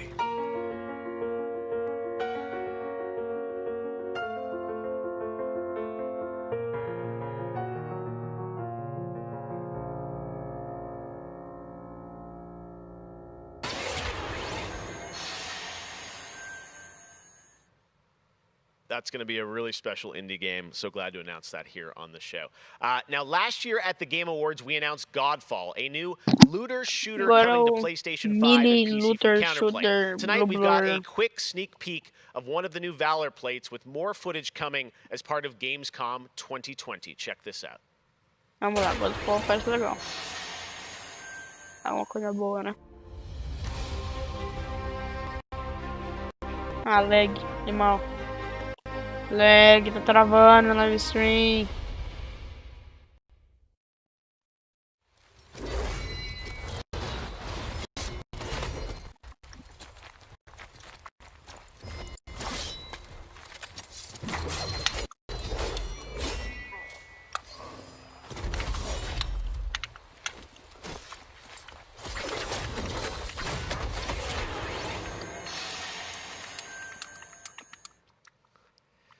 We have much more O&L to come. Exclusive looks at LEGO Star Wars, The Skywalker Saga, Fall Guys Season 2. Opa. Wait until you see what the Mediatonic guys are up to, and so much more. But first, I'm sure you saw that earlier this week, Heart of Deimos, Warframe's newest expansion, was released on PC, Xbox, and PS4. And today, it's also on Switch, all platforms. Here's a look at the Heart of Deimos. Vamos lá. Expand. Ah, já quero que ia ser Fall Guys. Mas é experiente do Warframe. Subvert new territory to our sovereign will. But that was what it wanted too. It raged unchecked through metal, bone, flesh. Life. We are infested with it.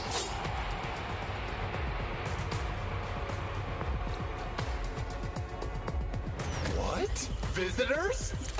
Now, the gateway is failing. The jaws close.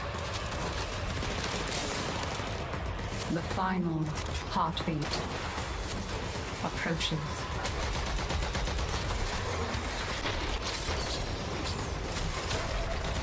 We tried turning it off and on again. But before we fall, we shall scream. There is one who will hear the heart of Deimos.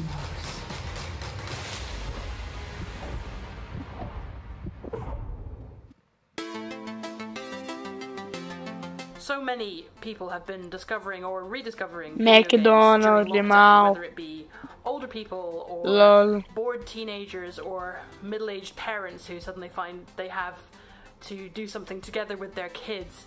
And I think I've given out more advice about video games in 2020 than any other time ever. And as a result, it's more important than ever that we keep making different, interesting things for folk to play. A pandemia pela qual a gente está passando tem sido um período difícil a todos. Então, nesse momento, eu acho que a gente precisa lembrar de mostrar mais empatia, demonstrar mais amor, mais carinho e saber que a gente vai sair dessa juntos. Vai ser difícil, mas isso tudo vai passar. I hope everybody gets healthy and safely through this coronavirus time. Care about other people and wear your masks. Jogos são, na minha opinião pessoal, a forma de arte mais incrível de se expressar. Eles englobam tudo: música, arte, escrita, e você tem a chance de controlar e vivenciar essas experiências você mesmo. É mágico, é maravilhoso. Jogos são puro amor.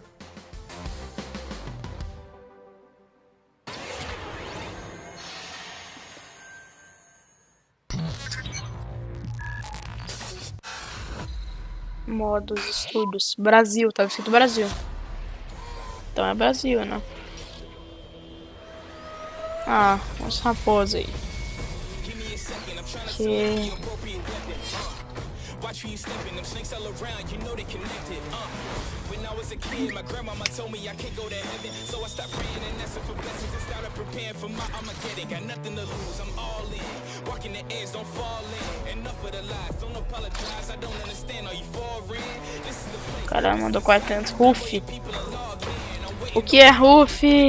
Watching the way for that first mistake, don't come up missing. Just checking the list.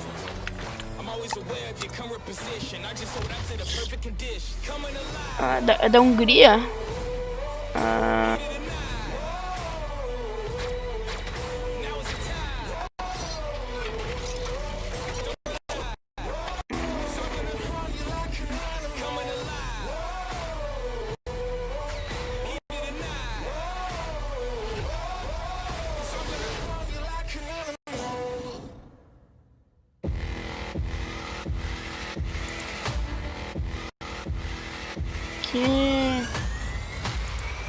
É o jogo de batalha de robô.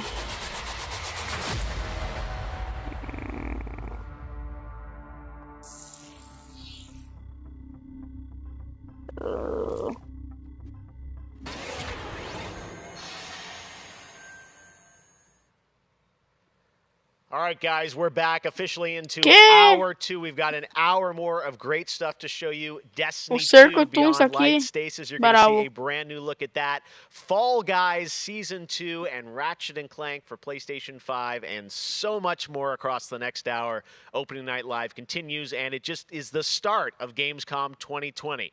But right now, on September 25th, Mafia Definitive Edition launches, a comprehensive, built-from-the-ground-up remake of the original Mafia. Tonight, we've got the exclusive debut of the next trailer called A Life of Reward Too Big to Ignore, which deals with Tommy's induction into the Salieri crime family. Check this out.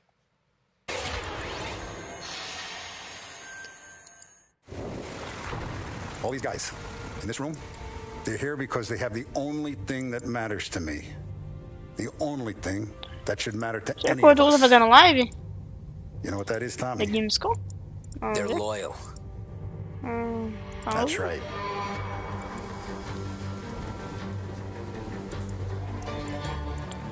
One day you're busting your back doing an honest day's work in a city that's been trying to scrape you off its heels since the day you stepped off the boat. And the next you're stuffing your pockets full of Salieri's dirty money. Go get him, Tommy! Teach these boys a lesson. Break every bone in their bodies. You want me to become one of those Wall Street boys? Don't sass me, Tommy. I'm trying to teach you the ropes, so you don't get strangled by them. Now you stay straight with me, you're gonna be living the high life, Tom. You abuse my trust.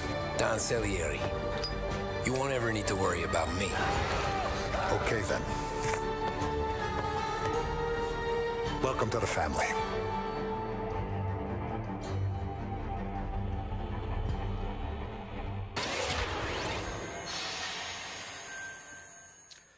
Next, we're going to introduce you to a turn-based multiplayer strategy FPS from a team in Montreal, Canada. Lemnis Gate is coming in early 2021 and has a unique mechanic built around a 25-second time loop. Check this out.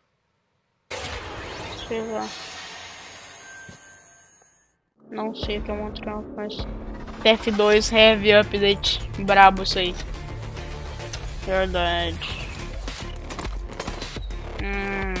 Tá, um FPS aí.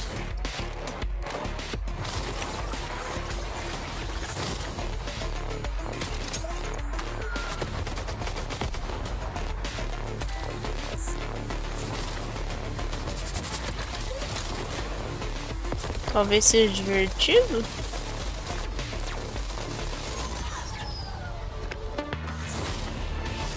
Sei lá.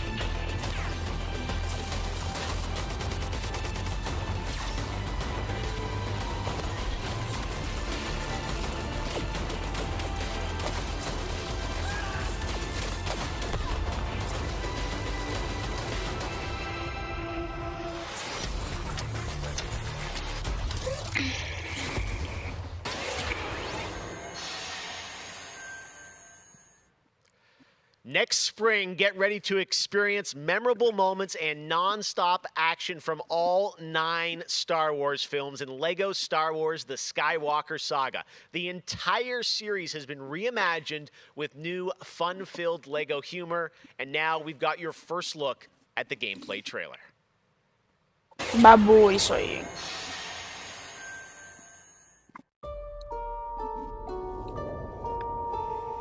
I want to learn the ways of the Force and become a Jedi like my father. Foggy. The Force is unusually strong with him. That much is clear. Twisted. Vou ter o Lego Star Wars 3 aqui. Young Skywalker has become. Remake. Barabu. Pode ser legal. That boy is our last hope. No, there is another. I'm from the Resistance. Your sister Leia sent me. We need your help.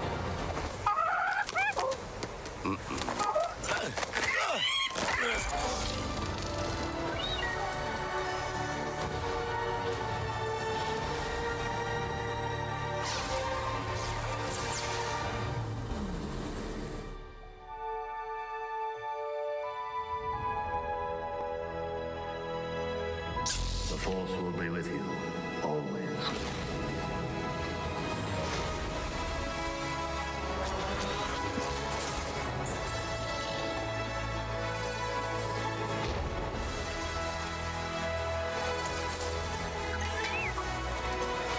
Punch it!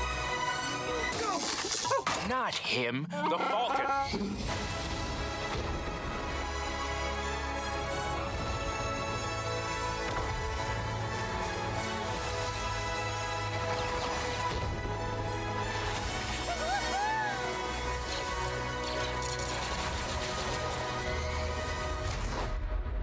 I am a Jedi, like my father before me.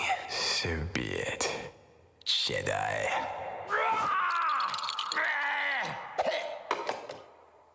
Huh?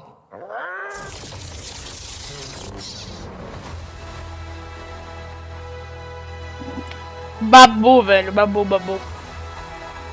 Cool. Cool be like. Ah. Maneiro. Whoa. Man, LEGO Star Wars looks so fun coming to next gen as well. All right, we'll be right back with more world premieres from huge new games like Ratchet & Clank, Rift Apart, Medal of Honor, Above and Beyond, and Destiny 2. But before that, here's a look at a game that is launching tonight on Nintendo Switch and Steam. It's called Struggling from Frontier, a fun physics-based platformer where up to 2 players control Troy, our fleshy hero. Check this out, and remember, Quero you can Super play this Game não pra tonight. Steam, velho. É isso que eu quero.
Não vou dizer nada sobre esse jogo aí, né?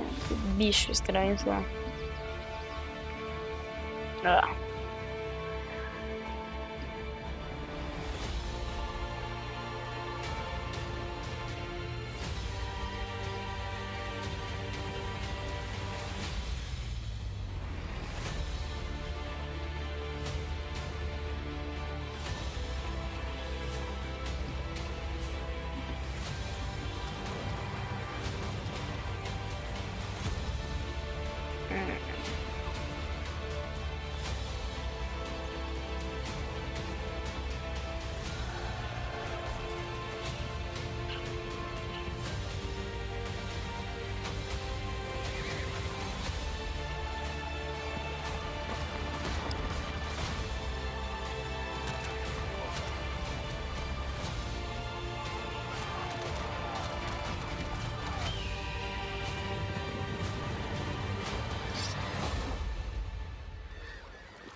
Age of Empires Definitive Edition.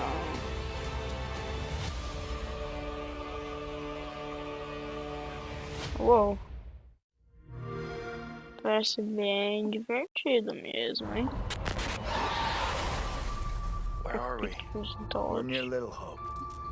Little Hope. Did you hear that? What more proof is needed that the devil walks among us in Little Hope?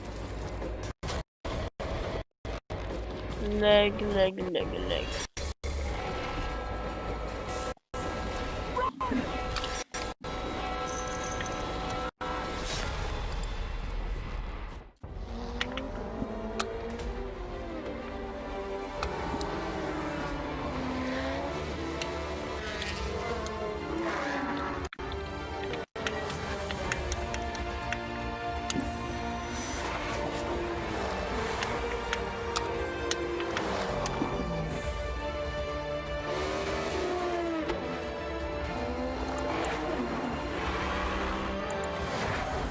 More than 50 já, velho. I gotta say, the game that I've given the most hours to, that I love going back to, is Fall Assassin's Guys. Creed Odyssey. Not to say, since Origins I think Fall came Guys? out, this new reboot of Assassin's Creed, so to speak. That was my first time getting into it, and I have put almost 400 hours into Assassin's Creed Odyssey. At the moment, I enjoy to play Fall Guys with my friends. It's very funny, easy to learn, hard to master. I have a few games that I binge play, games that I return to every Fall year. Guys. Halo, the entire Master Chief Collection, is really a big one for me where that's concerned.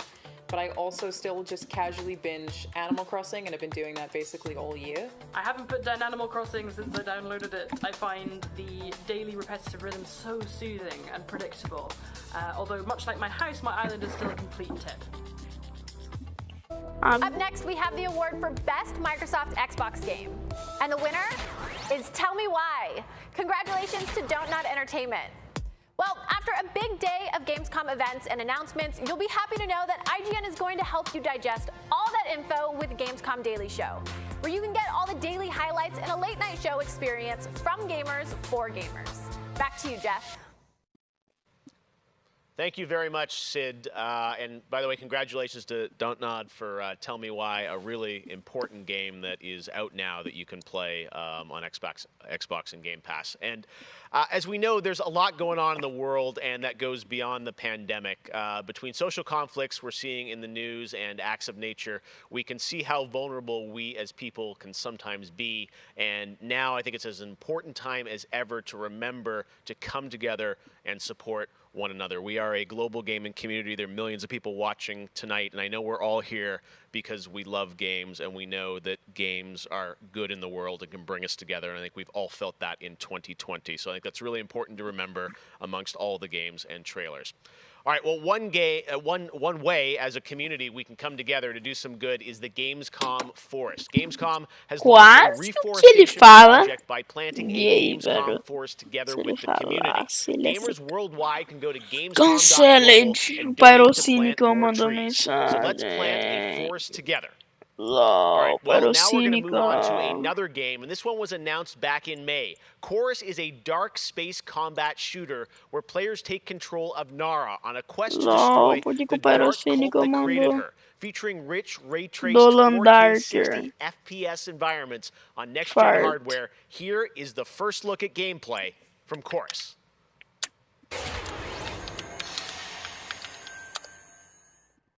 Dolan Darker. O Dolan Dark mudou de nome? Já. Ou é outro canal dele só? You will be broken. Dolan Dark, esse é brabo.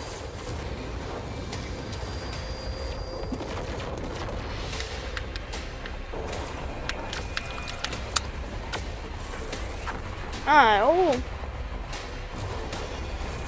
Nave.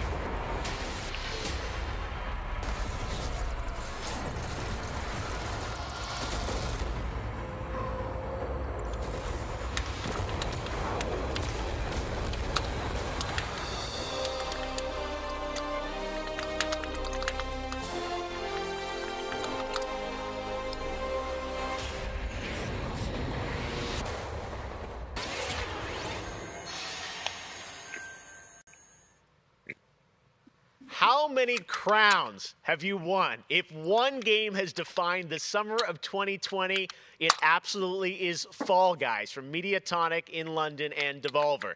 This game is setting records and putting a much-needed smile on everyone's face. Fall Guys, I think, represents our industry at its absolute best. Well, soon the Fall Guys experience will evolve with Season 2. There's a lot of new stuff coming, and tonight, Mediatonic is about to give you an exclusive sneak peek. Vamos lá, Fall What's Guys, next? Fall Guys. Get ready. I think the internet is about to freak out. Here it is, Fall Guys Season 2. Vamos lá. Hey, I'm Joe. I'm the lead games. Ah, é o Joey. Sai, Joey. I just want to reach out and say thank you to everyone who's been Quero playing ver and enjoying the você, game so far. Joey. As a team, we've been looking at all the fan arts, the memes, and the montages that people have been posting online, and the response to the game is really blown away. Tail tag, eu Today, tenho we aquele just negócio want to give everyone baixado. their first sneak peek at the rounds and the costumes that they can be enjoying as part of Fall Guys Season 2. Meme bem babo. Oh yeah. Fall Guys. Novas skins. Dragão, olha isso só.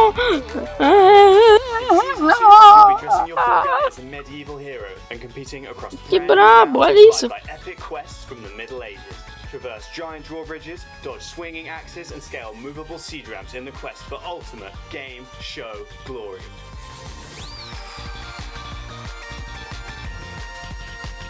Olha que legal. Cavaleiro. Dragão. Muito bravo isso aí, velho. Gostei. Aí, eles usaram o que eu tava pensando que eles poderiam usar. Ah, que mecânica de escalada, que é uma boa mecânica. O jogo parece estar mais bonito, hein?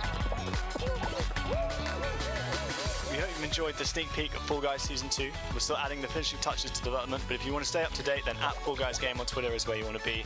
See you on the start line. Oh yeah!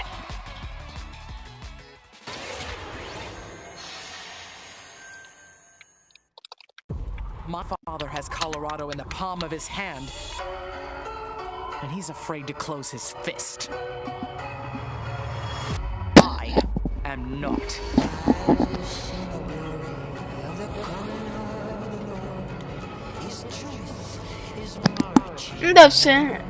Deve ter tipo uma reunião assim, dos youtubers zoeiros assim pra eles zoarem Game Awards, não é possível.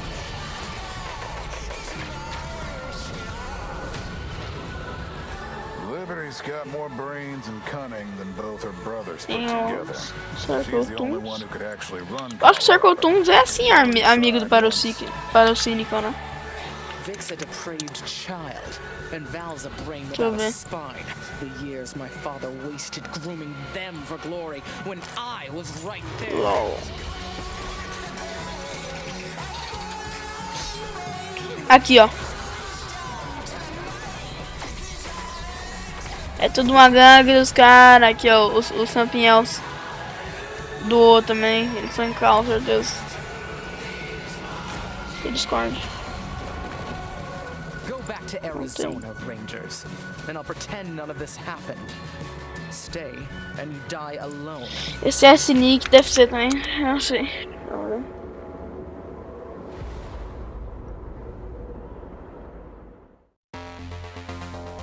I really haven't found any new appreciation for gaming at this time, because my appreciation for gaming before couldn't be higher.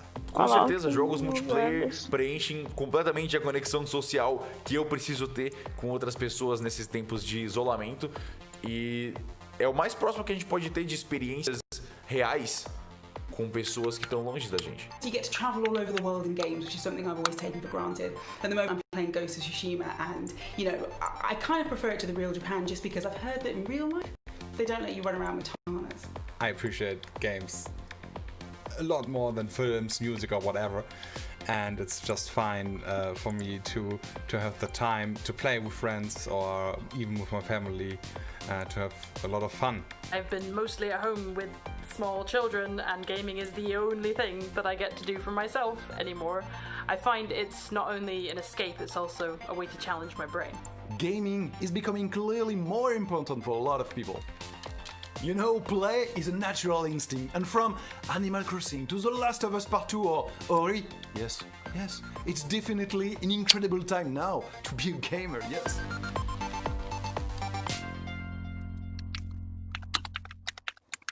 Hey everyone, I'm Vince Sampella, head of Respawn Entertainment. When we set out to create Medal of Honor Above and Beyond, we knew we wanted to bring the series back to its roots. The Medal of Honor franchise is known for its powerful and exciting single-player stories that put the player in the boots of a soldier who was there. It's a series that is grounded in history, which tells emotionally authentic stories. Peter Hirschman, who directed the original Medal of Honor in 1999, is back at the helm of this project. You'll hear more from him in just a bit. Peter and I actually worked together on Medal of Honor Allied Assault in 2002, and I'm really happy he's joined us at Respawn to craft a completely new experience in VR. The team is creating a riveting and emotional journey through World War II like you've never seen or played. It weaves in the personal stories of the veterans and survivors of the war through powerful interviews that help set the stage for what players will experience. It's more than just a game. And we could not be more excited to show the world the next look at Medal of Honor Above and Beyond and the game's action-packed story. Let's take a look.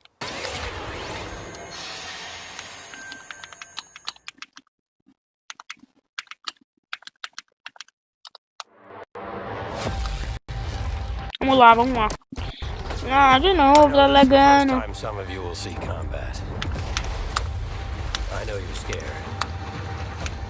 Let me be clear with all of you. A nota da Gamescom vai ser 0, sei lá. I'm scared too. Battlefield. Ah, Battlefield? Bom, não tinha percebido. Ah, Battlefield VR. Pior ainda. Something big is happening inside Gestapo headquarters, and we don't know what it is. We're gonna have to improvise here.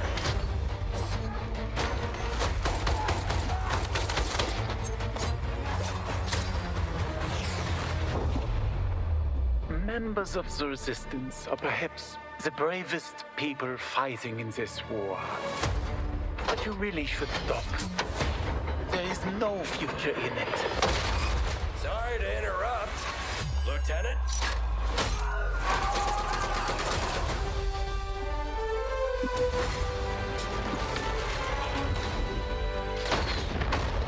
Be a wild ride, but we'll get you there. Battlefield, LOL.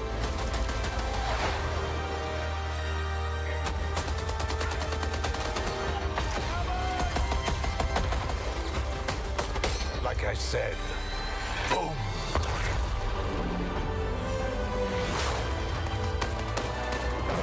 There are things as people I'm willing to sacrifice myself for.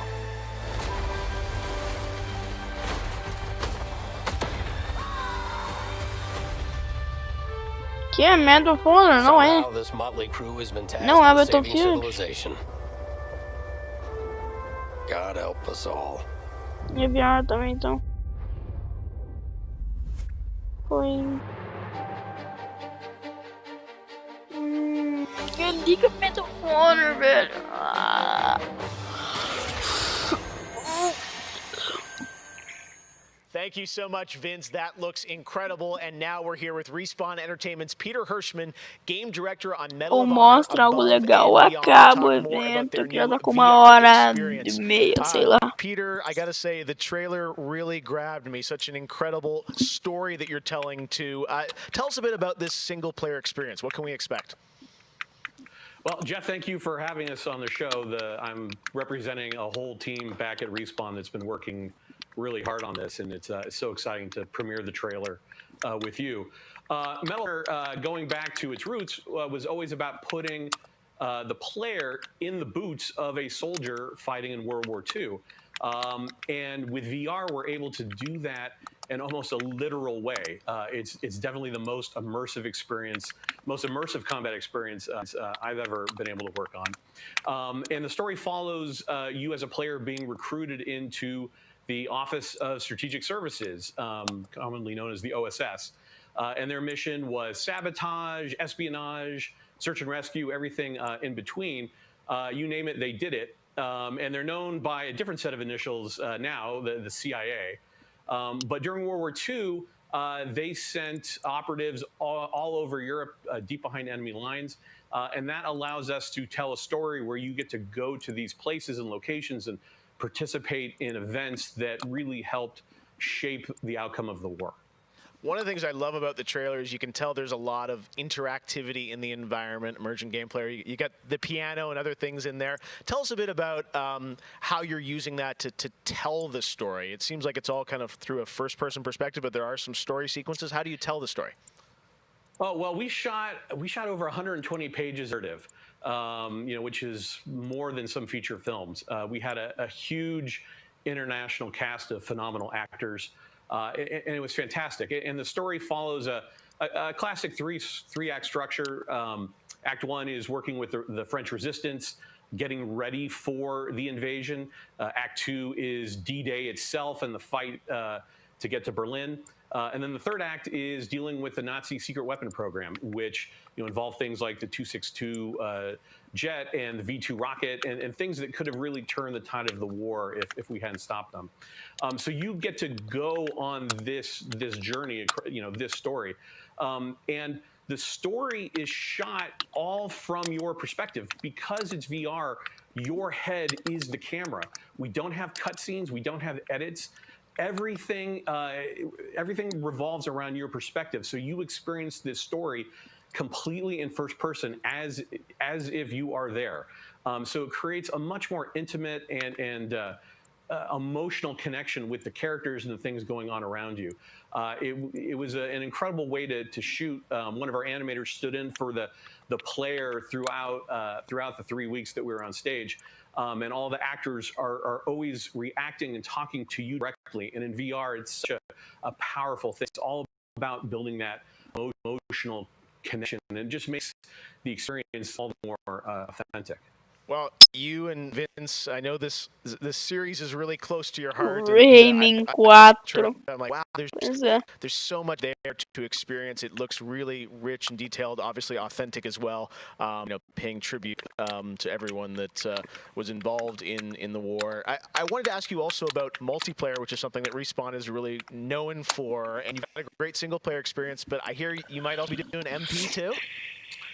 Oh, well, yeah. I mean, the thing about VR is that, I've spent we've known each other a long time. So much of your career trying to map natural human movements to a controller and just figuring out things like making feel good. And one of the hardest ones is leaning.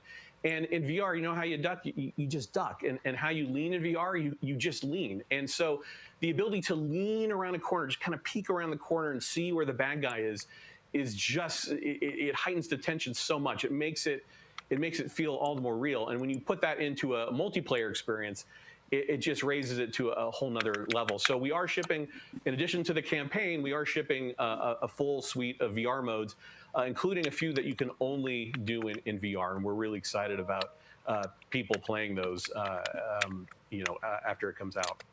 Wow, well, definitely a full-blown VR experience. I gotta say, I'm really excited to put the headset on and try this, and it's coming out later this year, right?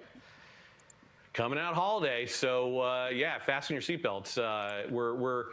We are so excited to bring it to players. We've been working on it a long time. Like you mentioned, it's a passion project for Vince and I and everyone at Respawn. It's a wonderful full circle experience for a lot of us that started our careers working on those original set, going back first one and Allied Assault, and now to be able to bring Above and Beyond to a whole new generation is one of the most exciting things we've been involved with. Awesome. Thank you so much, Peter. Opening Night Live will be right back. And in the meantime, here's a look at a new game that is launching tonight. Opa. The world was broken. Tá no The Night, é um jogo. By the magic the Jogo indie. they would protect us from. Spellstorms still rage across the ruins of the Hollowlands. This is proof, they said. Destiny 2.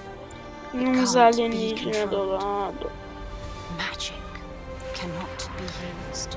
Mal. Ah, jogo de anime. Ui, anime.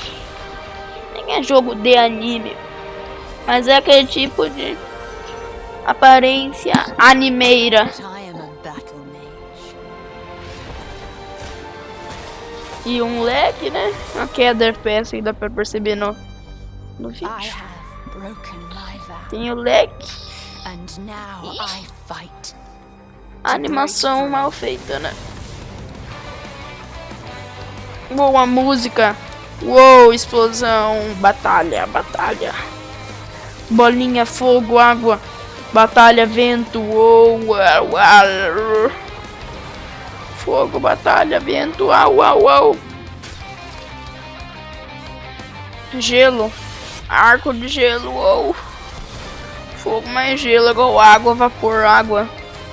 Fogo. Olha o cara ali que tem bola de raio. Vai lá. Bate nelas.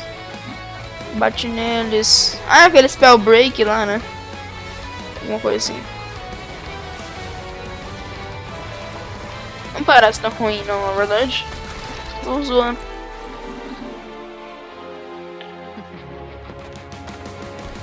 Se o jogo for só isso, não é muito legal, não. Tem que ser, sei lá. O spell break mesmo. Tem que ser um jogo single player, né? Que é mais babu, mais brabo. Joga, ô louco, tá perto já. Uma semaninha aí. É um jogo online? Play for free. Tem no PS4? Tem no PS4. Battle Royale? Sei lá se é muito bom ou não. Como Battle Royale. Flight Simulator, sim. Flight Simulator 2020. Isso, Xbox Game Pass. Uou.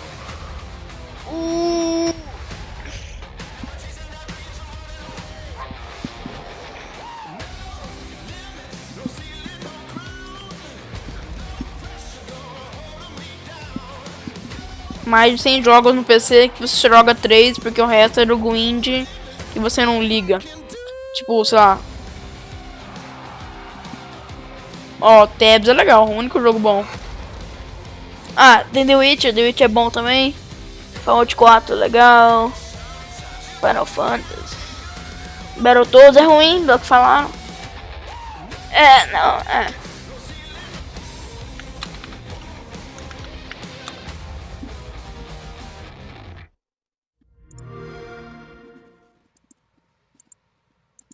So many great games in Xbox Game Pass, and many of tonight's games are in it as well. Every year at Gamescom, we like to highlight some incredible games made in Germany. And tonight, we have a special announcement about one of the most legendary German games of all time, created by Factor 5. Enjoy.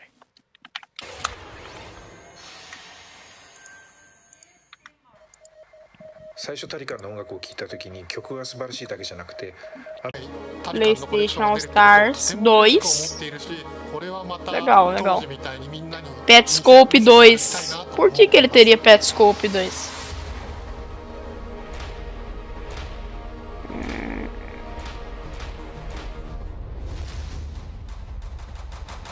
Por que ele teria Petscope? Por que ele teria Petscope 2? It defined my career and the fans have been iPig. ever since. To this day, it's Deixa eu ver esse iPig.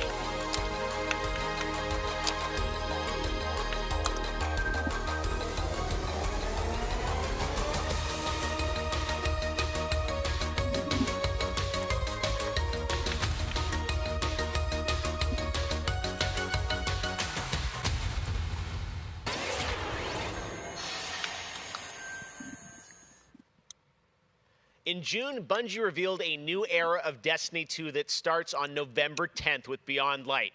For the first time ever, Guardians will add a new elemental power to their arsenal, the dark power of Stasis. With Stasis, players will take on the powers of darkness to control and dominate the battle. Here's an all-new look at Stasis from Destiny 2 Beyond Light.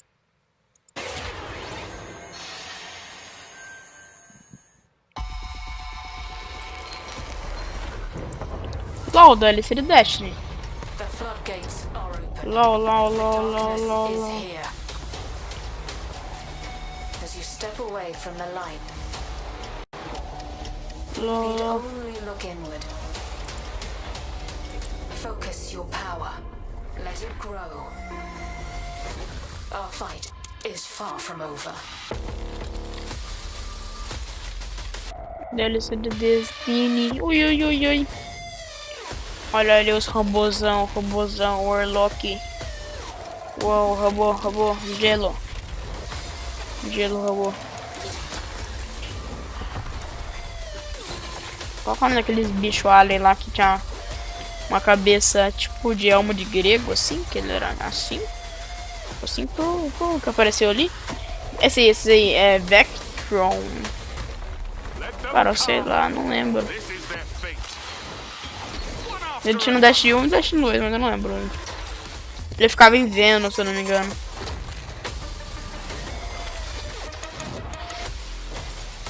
Mano, quando eu joguei Dash, eu nem sabia que Vênus era um planeta na vida real. Essa foi funny. Eu falava, vê se Vênus, é só um planeta. Tipo assim, eu joguei Destiny 1 pro lançamento, foi tipo 2014 que foi lançado, né? 2014 eu tinha 6 anos, eu não era tão novo assim. Eu não sabia que um planeta existia, um planeta dos 8 planetas do sistema solar, eu acho. Não, do nosso sistema solar, né? Que é a Via Láctea, eu acho. É a Via Láctea do nosso sistema solar, né? Sei lá, não sei.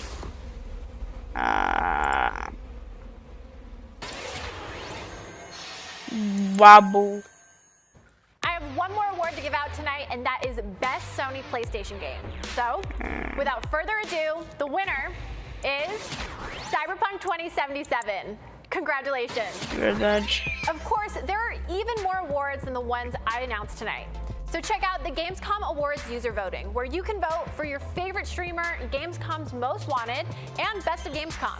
The winners will be revealed at Gamescom Best of Show, along with cool Quero votar no Gamescom. So tune in on Sunday, August 30th at 8 p.m. Central European Time to see the grand finale of this year's Gamescom, where we give gamers the stage. That's it for me tonight, but before I turn it back to Jeff, I just want to say that I hope everyone out there is staying safe and healthy. We're all in this together, so take care. Oh, memes. Thank you very much, Sydney. It's great to have you on the show again this year. All right. Well, a lot of people have been wondering what will the next generation of gaming feel like. How will it be different? What is that generational difference? Well, back in June, we saw the announcement of Ratchet & Clank Rift Apart from Insomniac Games, a title which uses the power of PlayStation 5, the SSD hard drive, and the DualSense controller to create an experience that Insomniac says is only possible on brand new hardware. Well, now it's time for you to decide if you see the difference. Here's an extended, uninterrupted demo of live PlayStation 5 gameplay of Ratchet & Clank Rift Apart. Rift Apart. Podia ser Spider-Man, mas não.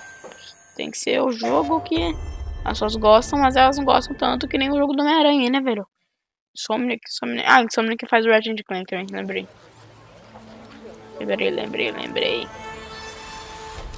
É quem Insomniac que faz o Spider-Man. Tá alegre, mas acho que foi da Gamescom mesmo.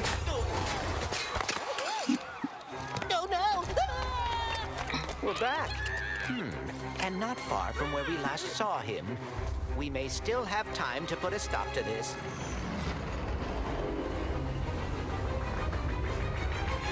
Hey, I think I found the Wombat! Oh dear.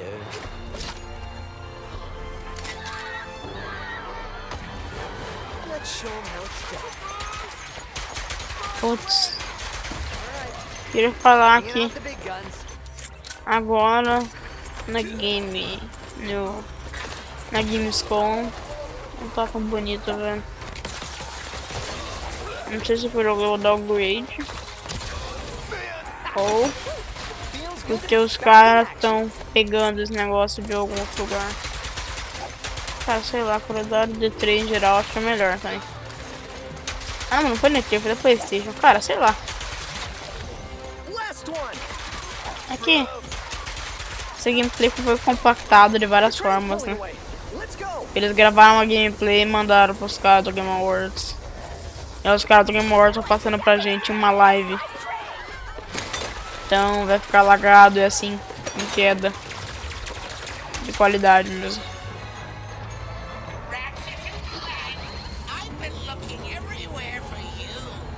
Put down the Dimensionator, Nefarious. Put down the Dimensionator. Yeah, right. Today I will finally be free of the both of you.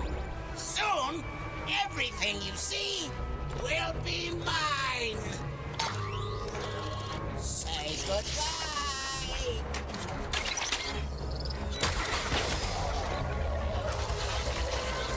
What did you do?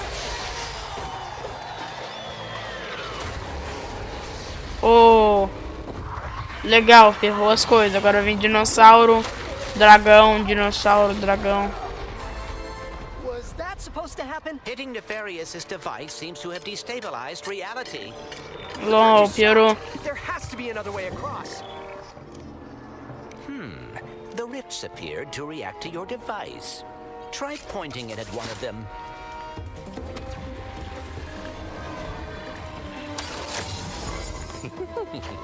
That was rather exciting.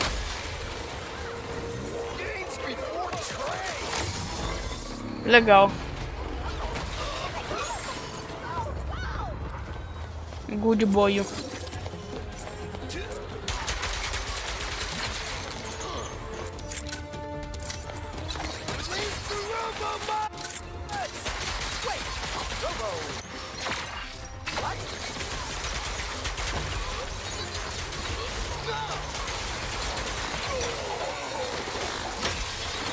Só vi o filme do Ratchet & Clank, eu nunca joguei o jogo. Mas parece ser legal, sei lá. Mas seria outros jogos que eu acho que seria mais legal de mostrar no evento.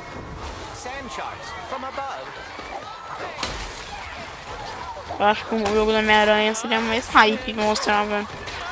Ou mostrar esses dois, ou mostrar um mini teaserzinho do Horizon, tipo, sei lá. Mostrar algumas coisas.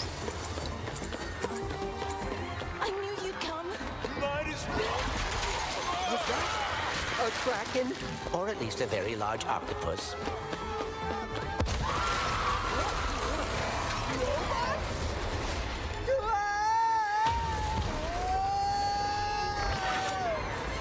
I will never get used to that. Hey, at least we're on the same planet this time. Nefarious is on the other side of that building. Let's get moving before he does anything else to break reality.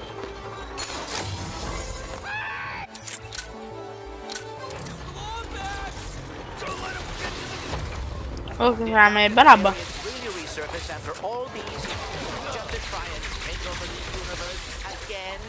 Yeah, I kind of wish he was doing a worse job. He must have more planned than he is telling us. That's what I'm afraid of.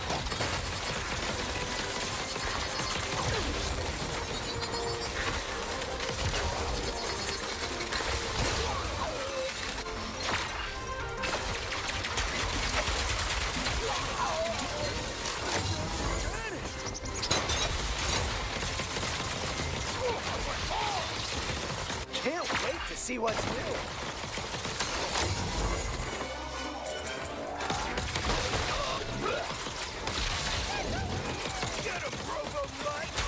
More butts?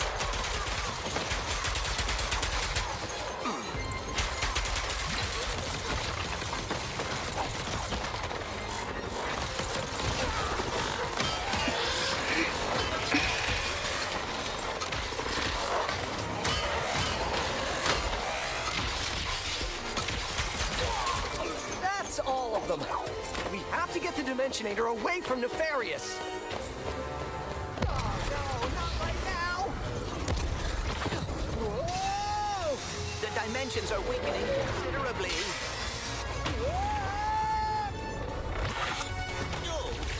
How bad is it?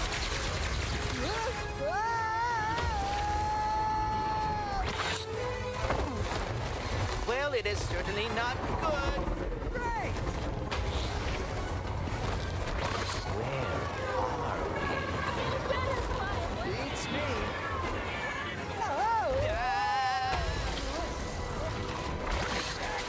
To the depths with the arms you got, beast! We've been boarded! Get off me, you foul creature! Clank!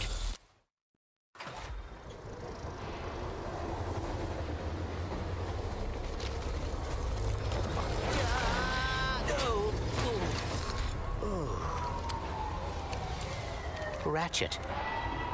We are too late. Ratchet? Who?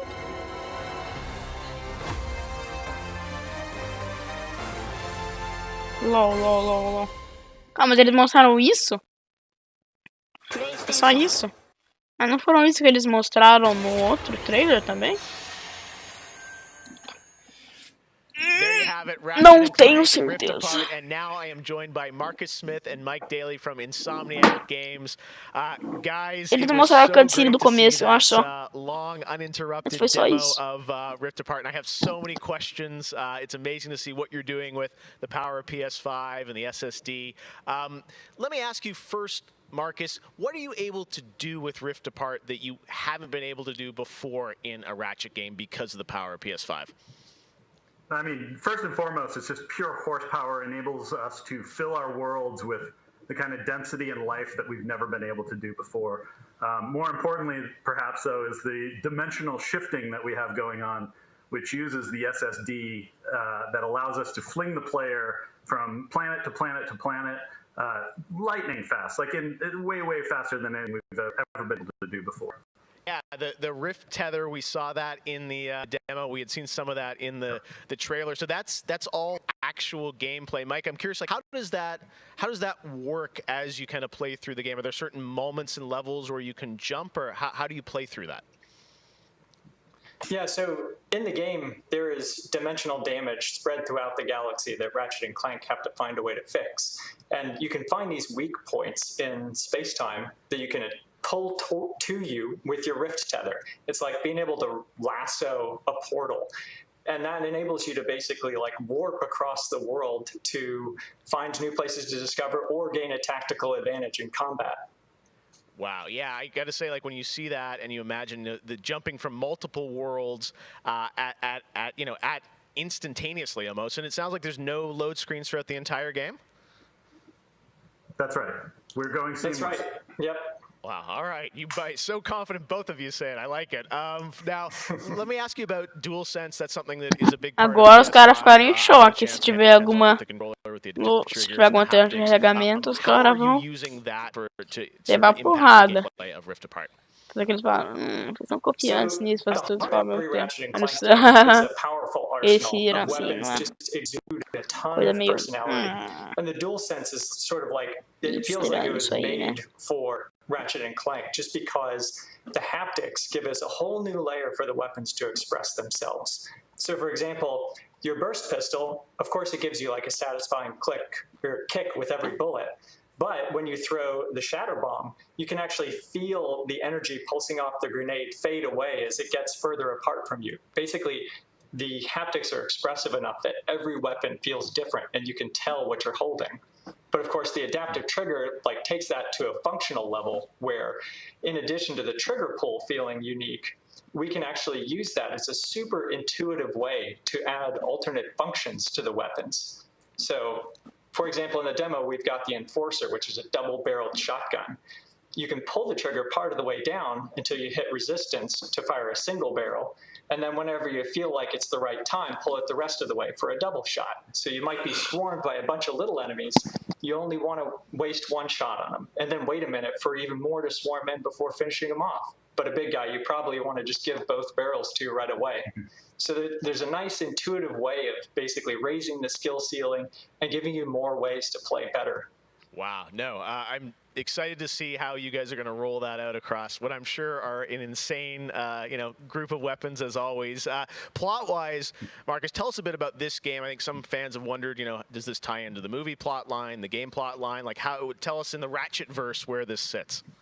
Yeah. Well, canonically, this is an extension of Ratchet & Clank Into the Nexus, the 2013 game. But it's a standalone adventure. So it's one that, even if you've never played a Ratchet & Clank game, you can get into it and you'll understand it and you'll enjoy it. For hardcore fans, we have a lot of nods. You're gonna see a lot of returning characters and planets and see them all through a whole new light of multiple dimensionality. Yeah, no, this Rift Tether thing I think looks really exciting. And how often, is that something we saw in the demo? Is that something you're going to see frequently in the game? Are there special moments? I guess I'm curious how often you use that technique for gameplay. So the Rift Tether has created these anomalies all throughout the galaxy. You'll encounter those pretty often. There's even a few more types of dimensional damage you'll encounter that we haven't shown yet. Okay. Now, being pulled between worlds, that's localized to chasing after Dr. Nefarious in the demo. And that's sort of reserved for special moments when you really have to, when the dimensional damage really tears wide open. Well, I got to say, it looks incredible. And then at the end, we got another tease of this female Lombax. I know you guys have confirmed she is playable in parts of the game. I think everyone wants to know, though, do we have a name for her? The world is more interesting with mysteries, and we're going to have to keep this one a little longer. Do we get a number of letters in her name or anything? Too many smart people on the internet. They'll figure it out right away. She's not named Abby, though, right? All right, well, we'll have to wait and see what you guys have in store for us. I got to say, it looks incredible. The Ratchet games are always so much fun, and as you said, when you think of the power of SSD and DualSense all coming together, adivinhar o nome pela quantidade de letras que tem no nome. Wants to know when we're going to get Não. to play this game. Anything you can share with us on where you're at in development right now? Brabo. Mike? So Ratchet & Clank is coming out in the PS5 launch window. So we haven't announced a specific release date yet, so stay tuned for that. What kind of window? Is it big window? So, no, I'm just kidding. All right, that's all we're going to get, I'm sure. Ratchet & Clank Rift Apart, coming in the launch window for PlayStation 5. I got to say, Insomniac, we're so excited what you guys are doing across PlayStation, and the game looks incredible. So thank you so much for all you've done, and we look forward to seeing more of Rift Apart soon. Thanks, Jeff. Take care. All right. Verdade, o cara é The Ring, The Ring. For showing us that first look at Ratchet & Clank or PlayStation 5. And that's going to do it for Opening Night Live. Thank you so much for watching from around the world, and make sure to stay tuned all weekend for more live Gamescom coverage at Gamescom.global. As for us, we'll see you later this year for the Game Awards 2020. Our team is hard at work to build a very special live show for you coming in December. We'll see you then. Good night.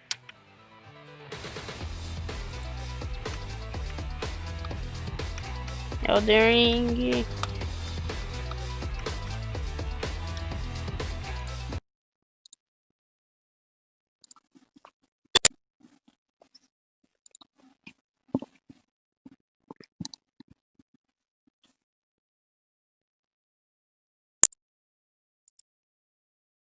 Tu começou, vamos lá. Assim, dar atenção pro teu corpo e ser, sei lá.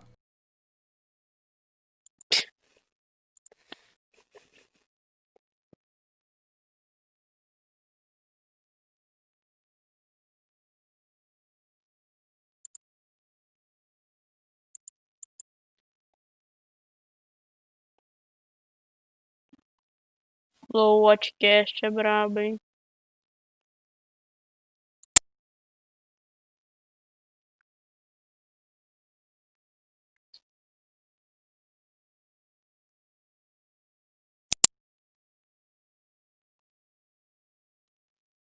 Memes.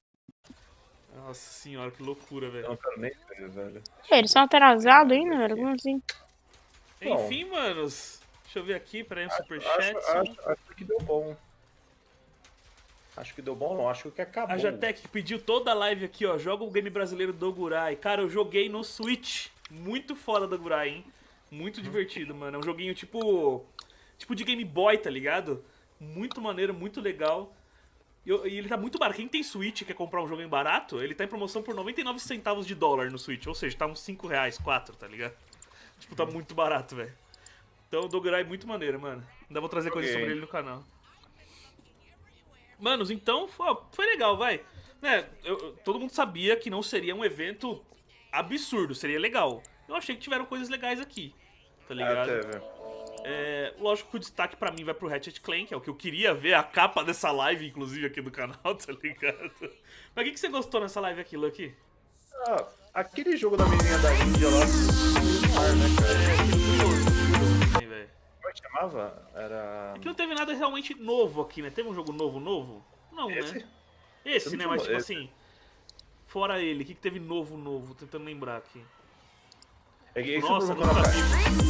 Nossa, eu tô colocando cada live que assistiu. É que é muita coisa seguida ao mesmo tempo. Tem que pegar Sim, isso aqui foi bastante tempo, inclusive. Foi 2 horas de live, velho. Eu gostei do Fall Guys. Eu gostei, deixa eu ver. Fall Guys, segunda temporada, maravilhoso.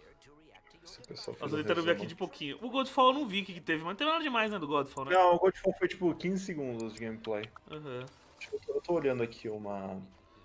Depois do Mafia... o Star Wars, né? O Star Wars mesmo, Lego. Lego mostraram pelo Mafia.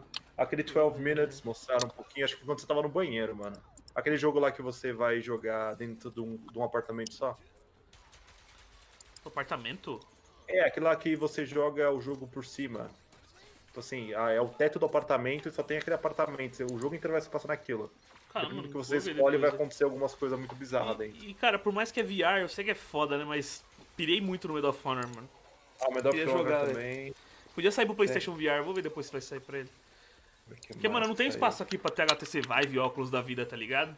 Isso que é foda, é ter espaço, mano. O PlayStation VR dá porque eu ponho ele na sala com o PlayStation lá. Mas aqui, tipo, pra botar no PC os VR do óculos e botar sensor no teto ainda não consigo, tá ligado? Você precisa de bastante espaço, precisa uns 3 metros pra trás, uns 5 metros. Porque eu queria muito jogar o Half-Life Alyx e esse Medal of Honor, que parece que tá muito louco, mano. Aí eu fico torcendo pra tudo sair pro PlayStation VR, tá ligado? Porque senão não tem como jogar. Eu tomei o Bridge Constructor do Walk Dead. Obrigado. Qual o... construtor de ponte lá. Ai, caralho. E eu fiquei muito feliz também de ver o Edu e o Selbit aí aparecendo na live pra dar uns recados pro público BR e curtir pra caramba. Parabéns aos dois, cara. Os dois são gigantes, merecem demais esse tipo de exposição representando a gente aí. Muito foda. Bom, Lucky, pai, muito obrigado aí, mano, por estar aqui comigo mais uma vez. Alguma consideração final aí? Isso aí, mano. Obrigadão por acompanharem. Eu sei que foi uma live bem longa. Depois que o Sidão terminar, eu só vou responder um pessoal aqui do chat rapidinho, fiquem aí. E é isso aí, mas brigadão pessoal da live do Sidão por acompanhar também. Eu vou só dar uma olhadinha aqui no superchat, só pra responder a galera aqui, ó. Valeu, Alex, ele já tinha falado pra ele já. Pedro Neves. O Fábio, valeu. Power Guido. Levi Adão. E o Ajatec falou do Dogurai. Obrigadão, galera, vocês são foda. Fala aí, Luke. Eu só vou encerrar aqui o Discord, belezura? Belezura, mano. Então, ó, galera, brigadão. Deixa um like aí bonito pra finalizar, pra gente finalizar bem. Vejo vocês, vou trazer resumo e outras coisas aí. É nóis, valeu, Lucky, fica com Deus. Abraço pra todo mundo. Falou, é nóis. Eu vou desligar o Discord aqui que eu vou conversar com o pessoal aqui rapidão. Tá, eu vou parar. Fall Guys Ultimate Knockout, and I just want to reach out and say thank you to everyone who's been playing and enjoying the game so far. As a team, we've been looking at all the fan arts, the memes, and the montages that people have been posting online, and the response to the game has really blown us away. Today, we just wanted to give everyone their first sneak peek at the rounds and the costumes that they can be enjoying as part of Fall Guys Season 2.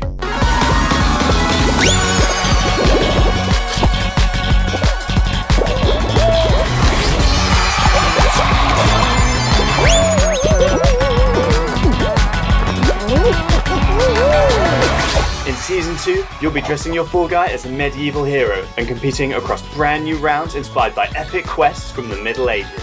traverse giant drawbridges, dodge swinging axes, and scale movable siege ramps in the quest for ultimate game show glory.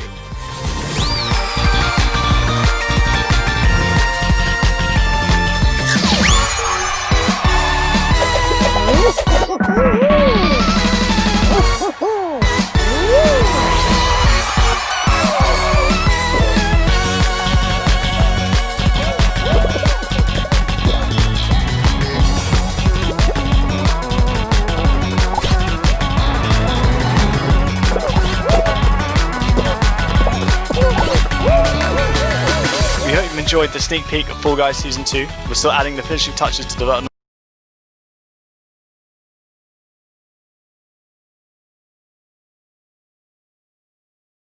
Games e acessórios são na loja Nova Era, link na descrição.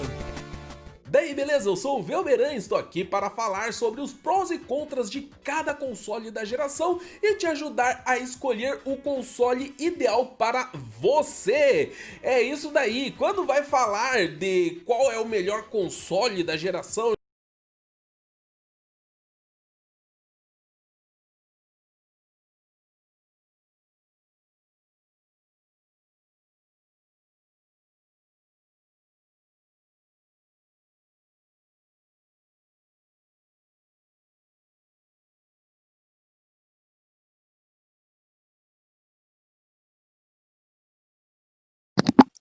LOL, velho, LOL.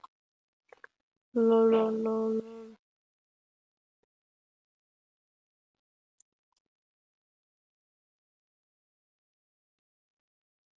Eu sigo com o Kadaguiri?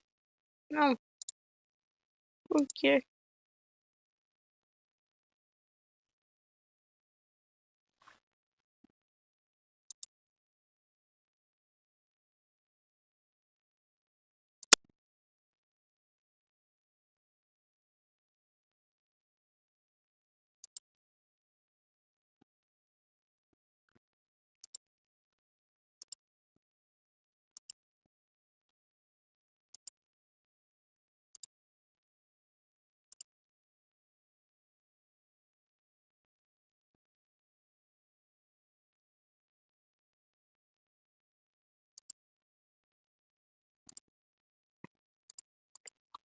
LOL.